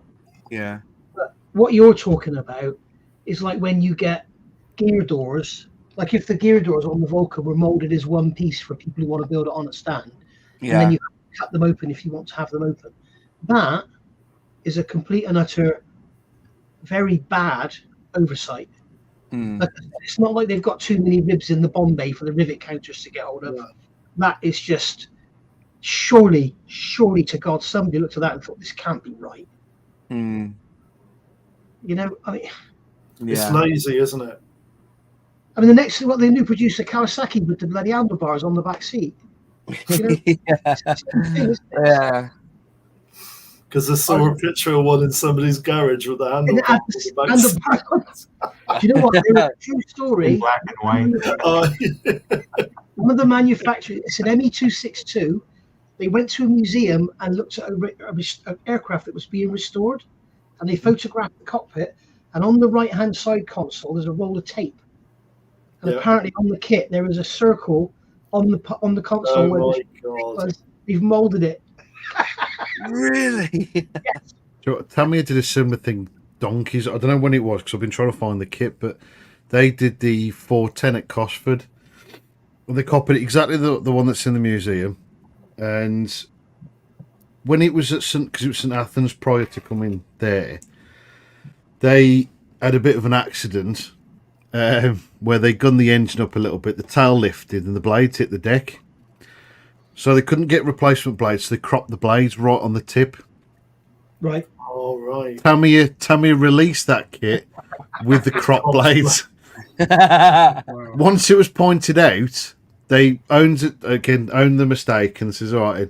So they re-released the kit with both the cropped and actual proper blades, which you could do as it is at the museum at that time, or as it actually should have been. Yeah, that's pretty good. But this is the problem, because with a lot of particularly old stuff, all people can go off is what's in a museum. yes. And if somebody's tinkered with it and changed stuff or put stuff on just to make it look right, it might not be the right variant, if you like. Yeah. They've just done what they can to make that look complete. And, you know, a company comes in, they might not know it, because, do you know what I mean? I mean, some of these aircraft are, 60 odd plus years old? Yeah. Not all the time, not necessarily all the time. People know exactly what the right thing that should be there at the time. Yeah. So when these companies come in and scan it and do all this sort of stuff, it's inevitable something's going to be wrong. I think. Do you remember the Airfix emergency set with the case and the fire engine? Apparently, the fire engine didn't exist until 1946. Right. Yeah, it's like they always portray the fuel tankers as being blue and yellow, don't they? In World War II, and they weren't. They were dark green. Very much. I've just got some. They were never blue and yellow until after. Yeah. Oh, coffee. Lovely. No, it's fine. Just So it's my wife giving me a drink. Let's quickly go for the chat, because a lot of people made lots of good comments tonight. I'm really sorry. I wish Fenris was here, because Fenris pings them up so I can see them on the screen. So I do apologise, but thank you everyone who've dropped in tonight and puts comments in. Ivan Womack, Airfix just seem to have a lot of issues with kits. $148 had short shots, mold faults, and a huge sink mark in the IP. New Sea King has short shots, an issue with clear parts. Yeah, but that isn't Airfix. No. Yeah, it is Airfix, but that's It's not quality Airfix. control from India. And I promise you, because I've had 2 bad experiences from Airfix, and I've said, you know, for instance, that, what's it called, the Lamborghini, that clear part was cracked and scratched even before it was put in that bag, in the separate bag, then put into the toolkit, into the rest of the kit. You know, and I said to Dale about it, and Dale said definitely something that we've really pushing. They've dumped all the starter set paints and reissued fresh new starter set paints because the old pots were buggered, and they just thought, we'll just dump the lot and start again. You know, they are pushing that way. I understand what people are saying, you know, but they're using what they can to keep prices low. Bombard, yes, had a short shot, but do you know what? I contacted Airfix, and within 2 or 3 days, I had the right part correctly molded on my workbench, ready to finish off the bomb bug. You're lucky. I'm still waiting for mine. The Gannet release, you know, there was an issue there with the Gannet. You know, there was Mr. Mock got poorly. We all know he's been put on Facebook, and you know that he had an operation because he had a growth in his skull, and that was put back. You know, because he designs all the decals, and you know, I've heard that, you know, because he was proper ill, because he wasn't right for weeks. He was getting really tired, and I remember seeing him at model shows still masked up because he thought he had long COVID. And then all of a sudden, I believe that, you know, he had this growth and he had to have it removed. And I saw him at Avon with you, Nigel, and he was wearing a hat, but he showed me the big scar on his head from the operation, bless him. And he was getting better, but because he was designing the decals, he couldn't do it. He was poorly. So that, you know, there's noise there. I'm not saying that's the true story why the Gannet's so late, but I was under the impression by what I was hearing from people around that because of that, you know, the decals weren't quite there yet, and the box art wasn't done. But part I was going to say, so we're talking about this core issues about Airfix. Tamiya have one of the worst Sea Harriers in the market that's based on a prototype although the SIG kit is still on sale with no complaints. And yeah, I get that. Also, it's quite a cheap kit now as well. To be fair, plastic, everybody complains about that kit. Yeah. It's Tamiya's worst, so it's not out there with no complaints. But didn't the E-models have now got the M34A Sherman tank or something tank in? 1986 release, just brought back into stock now, and that's full of errors, that Tamiya kit. So, you know. What's the price of it? How much is it? Oh, sorry, I just seen Black Rifle Model Works is in, Sully. We saw him. Hey. They won Best in Show, didn't they, on Sunday? Bastards, you know what I mean? They've done really well. So, yeah, thanks for joining along, mate. It's nice to see you. Can I just ask you, Ross, you said about that Sherman, the Tamiya one. Yeah. How much is it? Pardon? How much is it? I don't know. I didn't see. I just remember something to remember about Tamiya. When they bring old kits out, they don't put the price up. No. Like Revell, put a 1950s kit in a box and charge you the going rate. Yeah. You can still get a Tamiya Panther in Hobbycraft for $19.99. Yeah, that's a fair shout. It'll cost you $7.99. You've only got to look at the Revell Harrier for that in 32nd scale. Yeah. Yeah. But saying that about that, about 50 quid, isn't it? Something like that. It's not worth a fiver, is it? I mean, that Airfix, that's a Tamiya Sea Harrier. It's 12 quid. It's 12 quid. 48 scale aircraft. Everybody knows the accuracy issues. If you're not bothered about that, it's a good little build. It doesn't go well but the together. Thing is, and that's the difference, I think, between that and this, is that this is a brand new release. It's 2023. It is not 1969 or whatever it was where that kit, the Tamiya kit was released, and everybody knows about it, and it's priced appropriately. So I don't think that's really comparing the same thing. Yeah. Yeah. But, sorry, so is it? I love great. Well, who's got a name like that? What sort of username is that?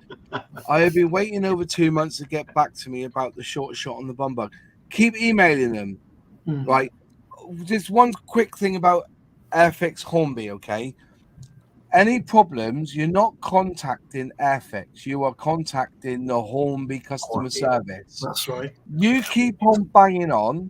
They will answer and they will come good. Honestly, just make sure. I keep telling this is the crux of the matter. Where is it? Is it on this kit? Where is it to? Where's it to? There's a little sticker. There it is. You've got to take a picture of that little sticker there. They need that. You just tell them where you bought it. Just use that sticker. If you don't get an answer, just keep on banging because they do come through. And Airfix are shit hot. They do say, I understand, when I contact them, they probably see my address come up and they go, oh, yeah, Moz Models, right, get the part out to him. I get that, all right, because I'm known to him. But even with Average Joe, they will look, and I've spoken to people and said, just keep emailing him. Then I get an email saying, you're right, Moz. I contact them again, and I've got the part coming this week. Just keep going on at them. They're not scared of getting it. They are absolutely... They are brand focused. They know that they've got a crap name to a lot of scale modelers. On the other hand, there's a lot of us rose tinters who want to see the company flourish. I was talking to people this weekend at the model show, and there was no real hate about Airfix. We were talking about the Black Buck and everything. As I was showing off the Scout to people, all saying that is a cracking looking model. They're coming on, and they have got their issues. But the ones who really care, we want them to flourish, and Airfix want themselves to flourish. That's why they're putting so much time, effort, resources in trying to get things right. So if you do have an issue, just remember, just keep banging on with them. If you're not getting those, and if you're really that worried, send me the email, and I'll see if I can do something for you. But I don't want to do that because I think Airfix are grown enough with a pair of balls themselves to sort out any issue, especially that bomb bug. They know there was a short shot. Because me, Gary, from Gary's stuff, all had the same kit. And they do sort it out straight away. So Can I add something to that as well, Moss? Yeah. Airfix also, they have a separate spares distribution department. It's not the same department as the rest of the factory, and they do hold spares for old kits. Yeah. You're surprised what they've got. I got a set of tracks for a Sheridan tank maybe a year ago. Weren't cheap though, was it though, mate? Postage is a bit on the shy side, isn't it? Sending me for now. Oh, did they? Yeah, because the tracks in the kit I had perished. They just fallen to bits. I think that's though what a lot of people have an issue with Airfix on is it's so variable. You know, yeah, I mean, even from my own personal experience, I've had good experiences where Airfix have probably got back to me quickly, and I've had bad experiences where I've had to chase them and it's been weeks. And they need. It's like the Indian QC. It's one of the things I need to get hold of, because I appreciate that it's one team for Hornby and everybody, but people don't give a shit. You know, it's like they have a different experience from, you know, what we're saying, from, you know, people who have good experiences. Unfortunately, Amazon has queered it for the rest of the world, even though it's not applicable, because they're a giant corporation and, you know, can do all this stuff. But because now you can order stuff and get it in some cases the same day or the next day, if you don't like it, you can just send it back and get your money back. Yeah, that's the standard people expect from everything. Yeah, and I get that you can't do that, but that's what people hold it to. And even within our little limited hobby, if you're getting better experiences from other companies, that's why Airfix are not doing themselves any favors with having a kind of variable experience. You know? So don't get me wrong, I was there at the Sea King Day when I was complaining when I was trying to get a part for the bomb bug, and I emailed. I was telling you when I was there. They emailed me back saying, "Are you a trade customer?" Are you a trade customer? So I just said no. I said, well, I'll give you another example, Moss. Is I met Mark Beals is the local rep I've got for Hornby. He popped into the shop last Tuesday, and we communicated by email a few times before, and he was like, "Oh, you're getting the emails on a Friday for stock?" And I'm just like, "I've had nothing." And he was like, "Oh, right." So, you know, again, having a personal contact is really important, because all the stuff that's supposed to happen, you're supposed, as a trade customer, you're supposed to get an email every Friday informing you of stock status, you know, what's in stock, what's low stock, what you can't order. And I wasn't getting it, you know, and I had it for a couple of weeks there. And it's like, it just these little things that fall through the cracks. And most of the time, you know, you chase it and it's okay, but it shouldn't happen. You know, they kind of just need to tighten all of the, like a plumbing system, you need to go back and tighten all the joints a second time. You know? Those issues, can't they be sorted out very easily with an app? Yeah, but I mean, how difficult again, as a trade customer, I overpaid my first order because a load of stuff was out of stock. I had no idea until I put my second order in and I said, "Oh, you got a credit on your account." It's like, have I? I have no idea. There's no online access.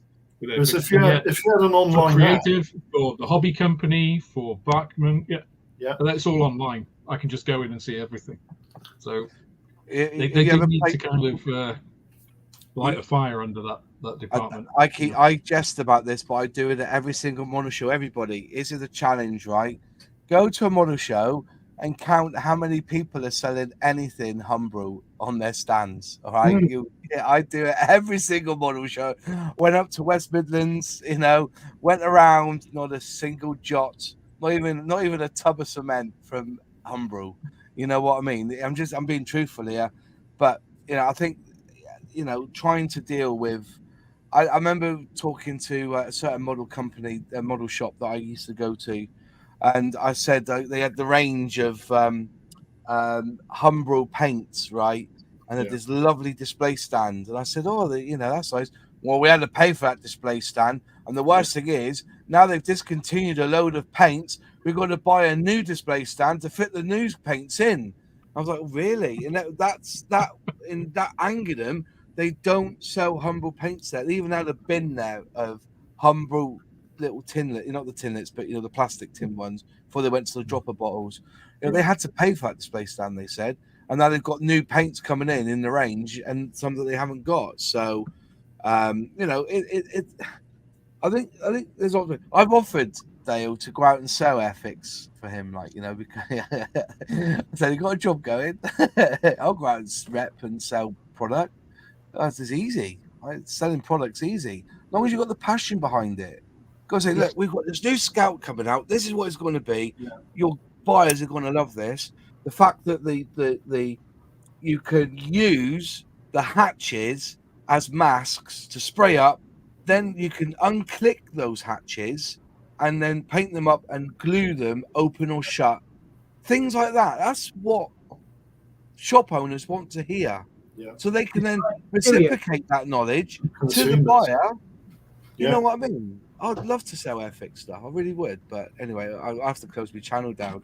If I did that, I'd be rose tinted too far.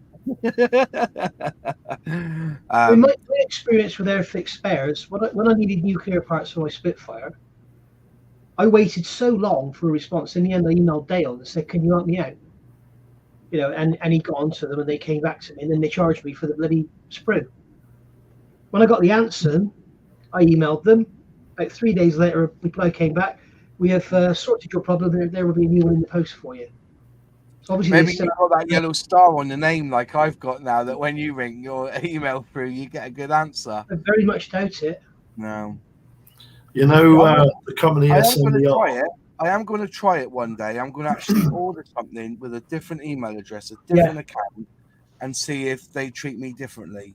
But I don't think I've been told that they, you know, like I said, when that guy who didn't understand what I was on about the bomb bug, and if I was a trade customer because I had Models logo underneath, I laughed at Dale and I just said, retraining required there, like, you know what I mean.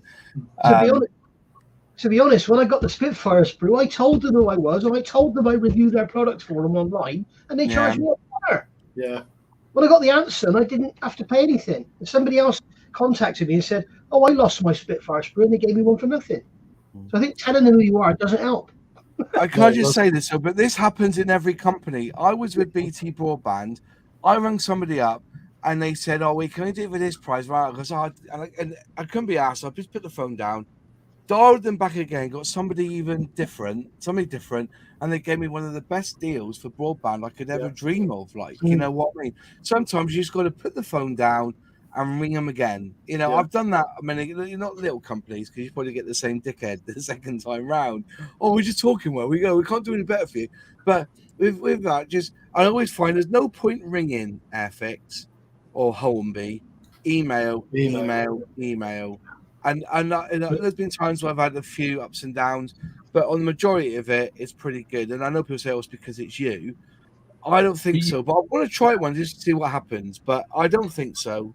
I don't think you say this sort of thing happens in other companies, Moss, but and you use the example of BT. BT have a shocking reputation. I mean, I wouldn't use a BT product if it was the last product on earth and I had to, you know, have somebody piss on me if I didn't use it, because they're just shysters. Yeah. So, yeah, other companies do, but those companies that have that kind of stuff have the reputation that goes along with it. And Airfix doesn't want that reputation. You know, like Revell have the reputation they have because of what they've done over the years. You know, not because they've produced excellent kits and wonderful customer service and, you know, always are very clear about what's in the box. No, they're none of those things, which is why people think of Revell as they are. They're capable of doing fantastic kits, but that's not the reputation they have. In my experience, Revell have got the best customer service of any company I've ever dealt with. Not just Models, any company on the planet. They are absolutely amazing. I will say that when I had 2 Disney kits, Revell ones, both came without decal sheets. Emailed them and said, "Look," and within 3 days from England, they had sent me the decal sheets I was missing. So I get that.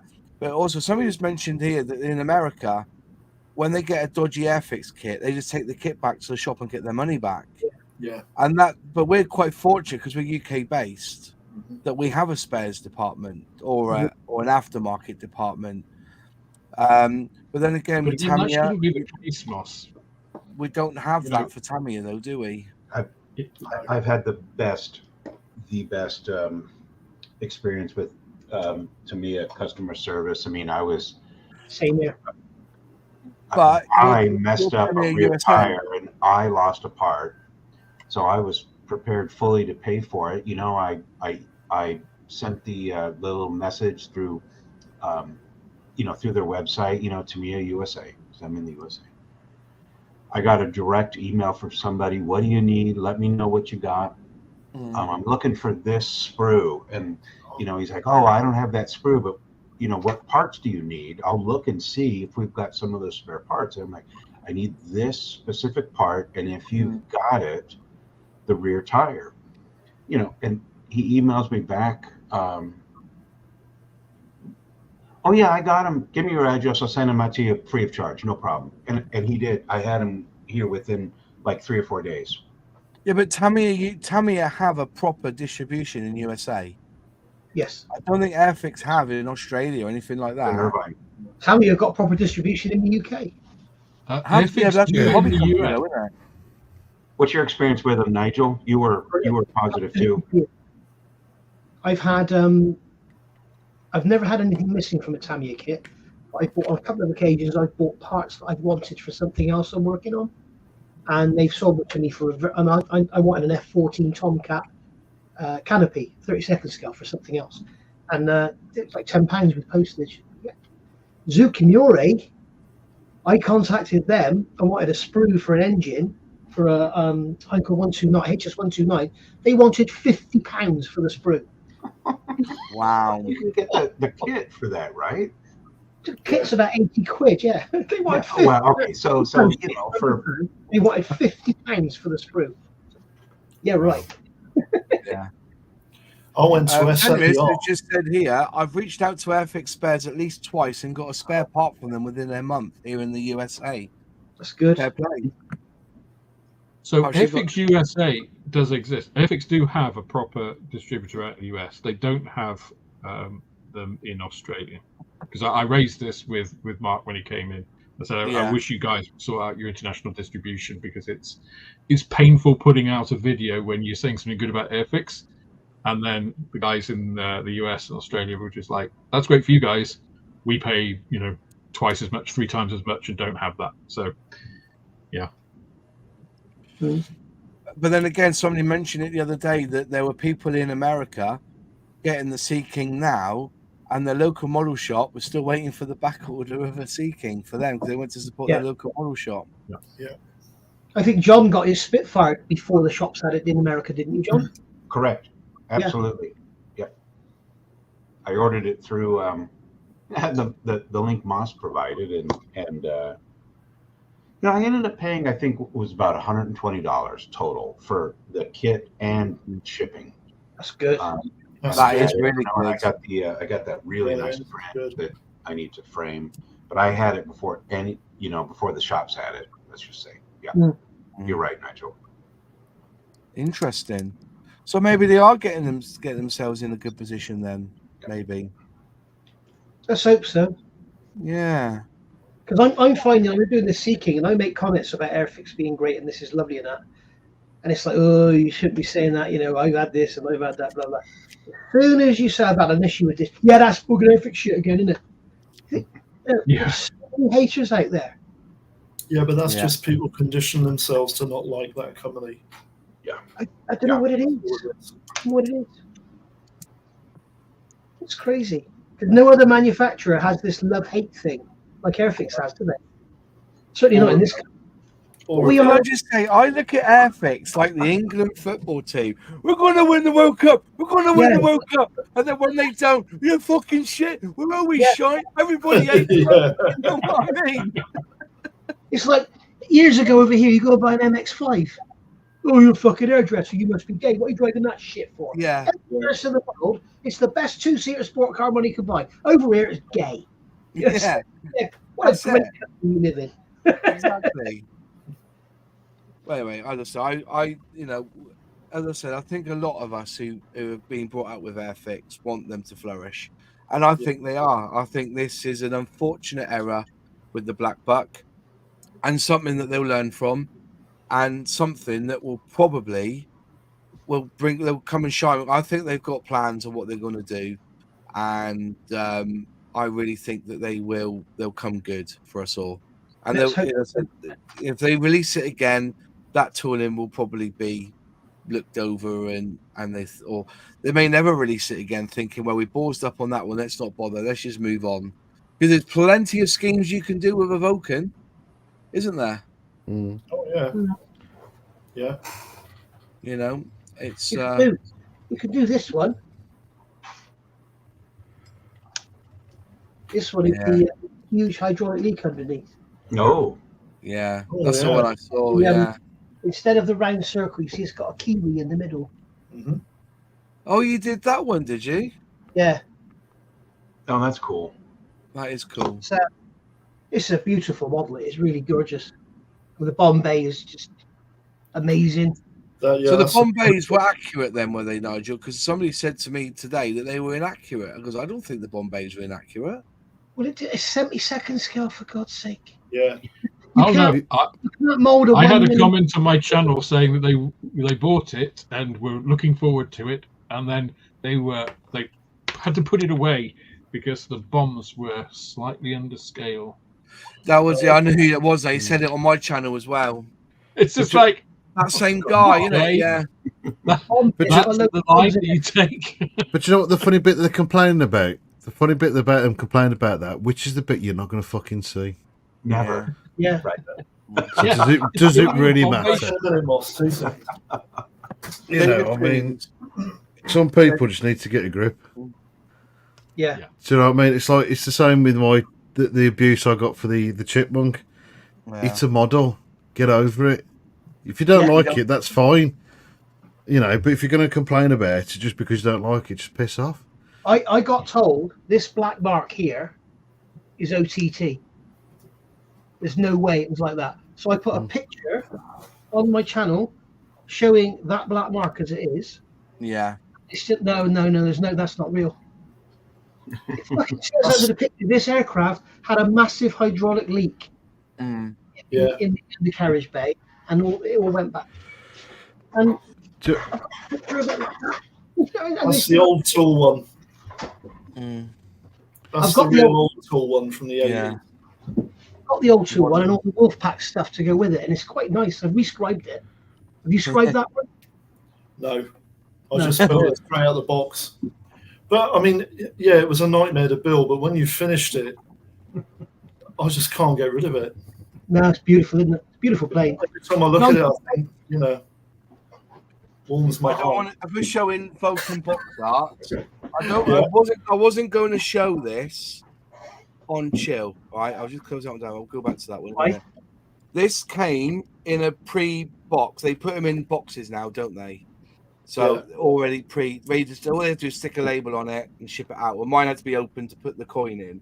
Yeah. But unfortunately, mine came a bit buggered because if you look on the side, I wasn't going to show it. I've already chatted, but see that it's like it's been rubbed. Yeah. Down the side. Now that wasn't done because the box is big enough for it. It's like it's been because even the corners are buggered as well. Like they've caught nice artwork, isn't it? It's like they've just dragged it across the floor, then put it in the box, sort of thing. But that's the artwork. I think the box art's phenomenal on this new one. It is beautiful. Beautiful. You know, just a shame that's but it's by. I said today I'm not worried. I thought to let you know that this was there, and it was. I'll give you the interior on that kit that you've got there. The interior on the retooled Vulcan. I've only got 5. The the interior on the retooled Vulcan. It's quite extensive, isn't it? Yes, it's beautiful. But you can't see any of it.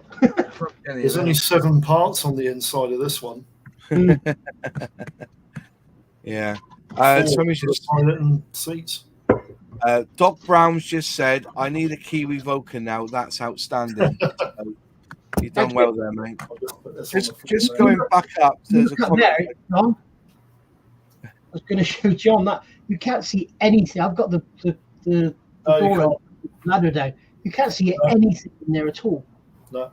You can't see anything through the top, especially under. No. Yeah. It's a bit like the Airfix and Revell B17. The interior on that is really, really extensive. Once you put the fuselage off seal, you can't see hardly anything.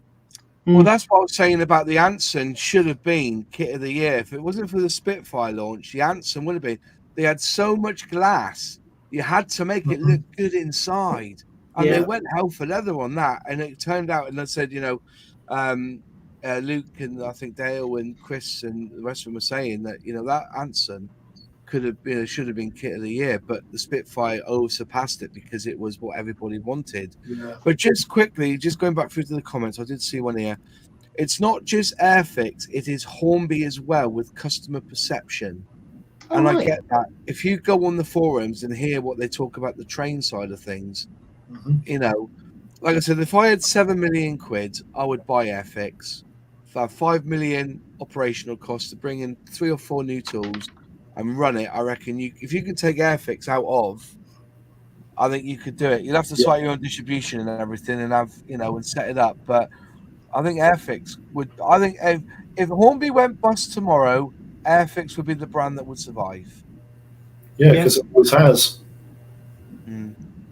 You look at every takeover in history, Airfix has always survived. I mentioned this on a video I did on the company overview of Airfix, is the fact that it doesn't matter who bought them. They're no Airfix. It's what's worth the money, the name. Celtic West says, I lost the tail wheel from Airfix 148 Tiger Moth, got a replacement free of charge within a week. Right on.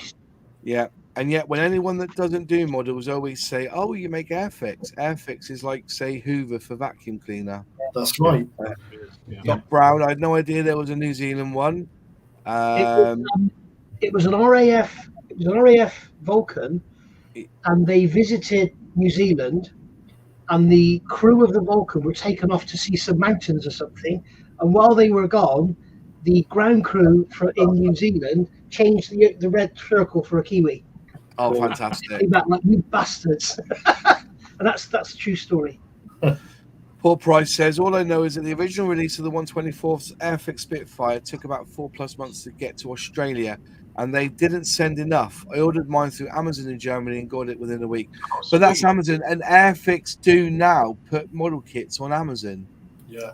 Like I said, me and Nigel bought a Mr. Craft Cobra helicopter for £3 or whatever it was, or £4. It was shipped within 3 days from Germany. I don't know how they afforded to do that. I don't know. Crazy, isn't it? It came from Germany because the tracking said Germany to England. I know of a model shop that buys trumpeter kits off Amazon because they're cheaper than getting them from Bachmann. God. Yeah. You got to look into that, Alex. The big stuff. Yeah, no. I've Moz, already looked into it. Moz, that's nothing. You should see the bullfighter I got today. Half crushed plastic. Fortunately, was fine. Yeah, I don't know what to say about that. I really about don't. that. Look at this. Look at my Spitfire. This is Yeah. my second one. Look at the state of it. Did that come from Airfix like that? It came in the cardboard sleeve. No, I bought it second hand. It came in the cardboard sleeve. Look at it. It's like Ace Ventura was kicking it around or something. That box is the same box I used for the Bentley. Yeah. Yeah, it's not as good as all the extras in it. It's not as good. Did you get the embossed on the back? Look at the back of it. Is it embossed on the back? Yeah. I love that. Yeah, I love it as well. I'd rather have a decent box. That box though was made down the road from Worthing, from where they produced that kit. It was all done locally. The only thing that wasn't local. The only thing that wasn't local was the decal sheet. Everything else was all sourced locally. Yeah. Yeah, the box was made in Britain. That's why it's shit. That's right. That's shit. It's worse than Revell. Yeah. No, it's not. That's No, it's not. No. With Hornby I thought Chinese about doing an operations. Argentinian Vulcan. With Hornby Chinese operations, it's bad for QC. Spares non-existent. I've heard that said as well. Hornby spares is terrible. But then, you get your kit pre-made for you, don't you? It's all done for you. Just band spray. I find that hard to believe. I'm not saying that David's lying, but you think 99% of kits we buy now are made in China. Yeah. And how many have quality problems? Airfix was originally in China before they moved it to India, wasn't it? Yeah. See, the tooling's all made in China, then they ship it to India. But I've got my reservations about that company. I think they need to buck up and find another modelling. I found short shots on my Sea King today. Did you? Other parts, yeah. It's only little handles and stuff, and there's plenty more in the kit. But it's little parts that are short shot, yeah. I'm so gutted for you, mate. You know, mine's been all right. The only issue I've had, which is what I've been doing at the moment, the only issue I've had with mine, you're probably not going to see it, that scratch there. Yeah, I can see it here from the States. That's the only issue, and that was a gouge. That was. So I've been sanding that down. I can't get that out because it's quite deep. Are you using the one with wipers? Yeah. The what? Sorry. Using the one with wipers, yeah. Well, I think I still will, because for what this is going to be, that crack will make sense being there, so I'm not overly bothered. All right, okay. Dale did said he was sending me another one, which hasn't turned up, but I can't really wait any longer because it's holding me up otherwise. You can have my non-wipered one if you want. I've got that. That one's fine. I've got that one. That one's good, but I don't know. I mean, two mine's better on a scratch build the wipers, to be fair, but something you might not have noticed on there, on that top frame on the canopy, if you look at it as it comes down forward over the top, it's got a great big step in it. I saw that on yours, yeah. I haven't. I think mine was. I think I tried what fit mine was. Have I already put that video out? Have I? Yeah, I think so. Yeah. Oh, I didn't know that. Mine's got it's very slight. Yeah, there is that. Yeah, it's a very slight step actually. Yeah. What's that, Alex? Sully's waiting for some of these from me. Oh, his hens. Those my chickens. Chickens in the Sea King. Annette McCall's just said, I got a label through Amazon. They just stuck the label straight on the box. Yeah, there's a setting in Amazon settings that you want them, because you're giving it away as gift, and the worst thing is that they're going to put a label on. They put it right over the box art. They don't put it on the back out the way. They put it right on the box art. Yeah. There's a setting in Amazon that you say you want your products in a bag or sealed. Yeah. So yeah, we've all gone through that one. We had a big row about that 2 years. They started doing that 2 years ago, the bastards. Or it's a gift. Yeah.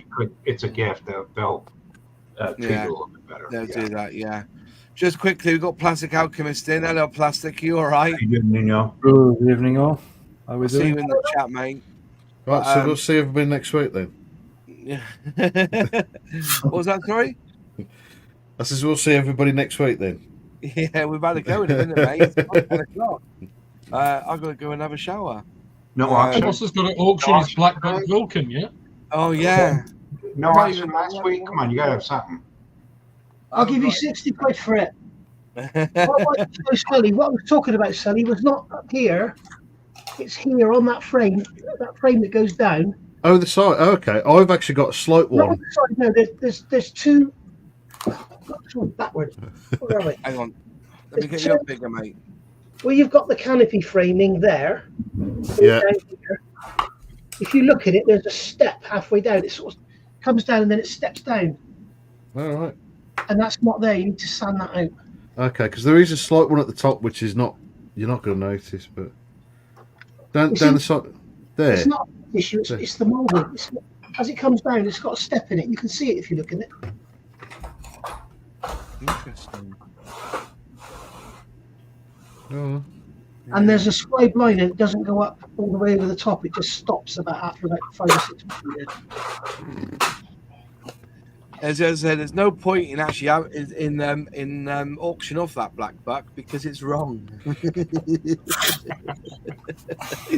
Anyway, it's 10:15. Thank you so much. Been a really good chat tonight. I think we've covered everything when it comes to the controversy of the BLACKBUCK and how Airfix is going. As I said, I'll put them on now. I've got them here somewhere. There you go. I'll put on my Sons of Anarchy glasses that I got shipped from the States. There's my Sons of Anarchy glasses. There's my rose. Yeah. It looks like purple rain, doesn't he? I love Sons of Anarchy. That was such a brilliant show. And when I was told what the glasses they wore were KDs, I went and bought a set. Had them shipped over from the States at the same time as I got my poster from what's it called? Big Bang Theory. You know the poster as they come through the door. Anyway, I got that poster as well at the same time. So there's a great website for where if you want to purchase things from American shows. It's not cheap, obviously. So if you wanted a pair of these glasses that the Sons of Anarchy motorcyclists, you buy them from there. Like, they're pretty cool. But I said I think Airfix of 2023 is far gone of the Airfix of 2010.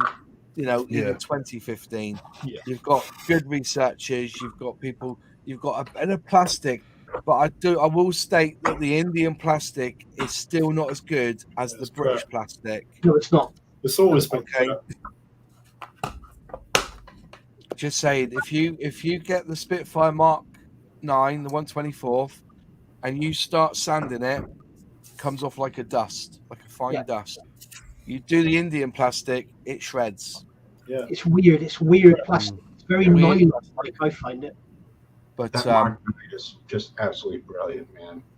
Part prep on that kit was just absolutely fantastic. Yes, fantastic. Alex, did you when you did your seeking, did you bend the rotors down? No, you didn't. Well, I did mine with. I actually used boiling water, like to get them to move. God knows what that plastic is. Mine seemed to droop anyway, so. And mine were all satisfied. The rotors. I'm talking about the rotors. Balls. To be fair, that came up in conversation on the release day, wasn't it? They all said then that it was, that they should naturally sag. I don't know why they didn't mold them with droop rotors. Every helicopter manufacturer does. I don't know why they didn't. Didn't do what? Sorry. Every helicopter kit out there has droop rotors. They always put the ones on the day, the ones in my kit are drooped. They so whether you've got different, I don't know. It's you've weird. got to walk through. Well, one of the things they said on the day was that they didn't put any angle on the rotors in case people wanted to do like in flight versus on the ground. So there's never a correct level of droop depending on what people want to do. So it says size matters. If you get not the Hasegawa. Mine's wavy.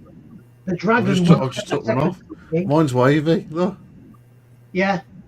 Right, mine actually goes up. Oh. Every man's dream, isn't it? Anyway, folks, that's it. And straight. Thanks all, and we'll see you next week. Have a good one. Bless you. See you soon. Bye. Bye-bye. Everyone, guys.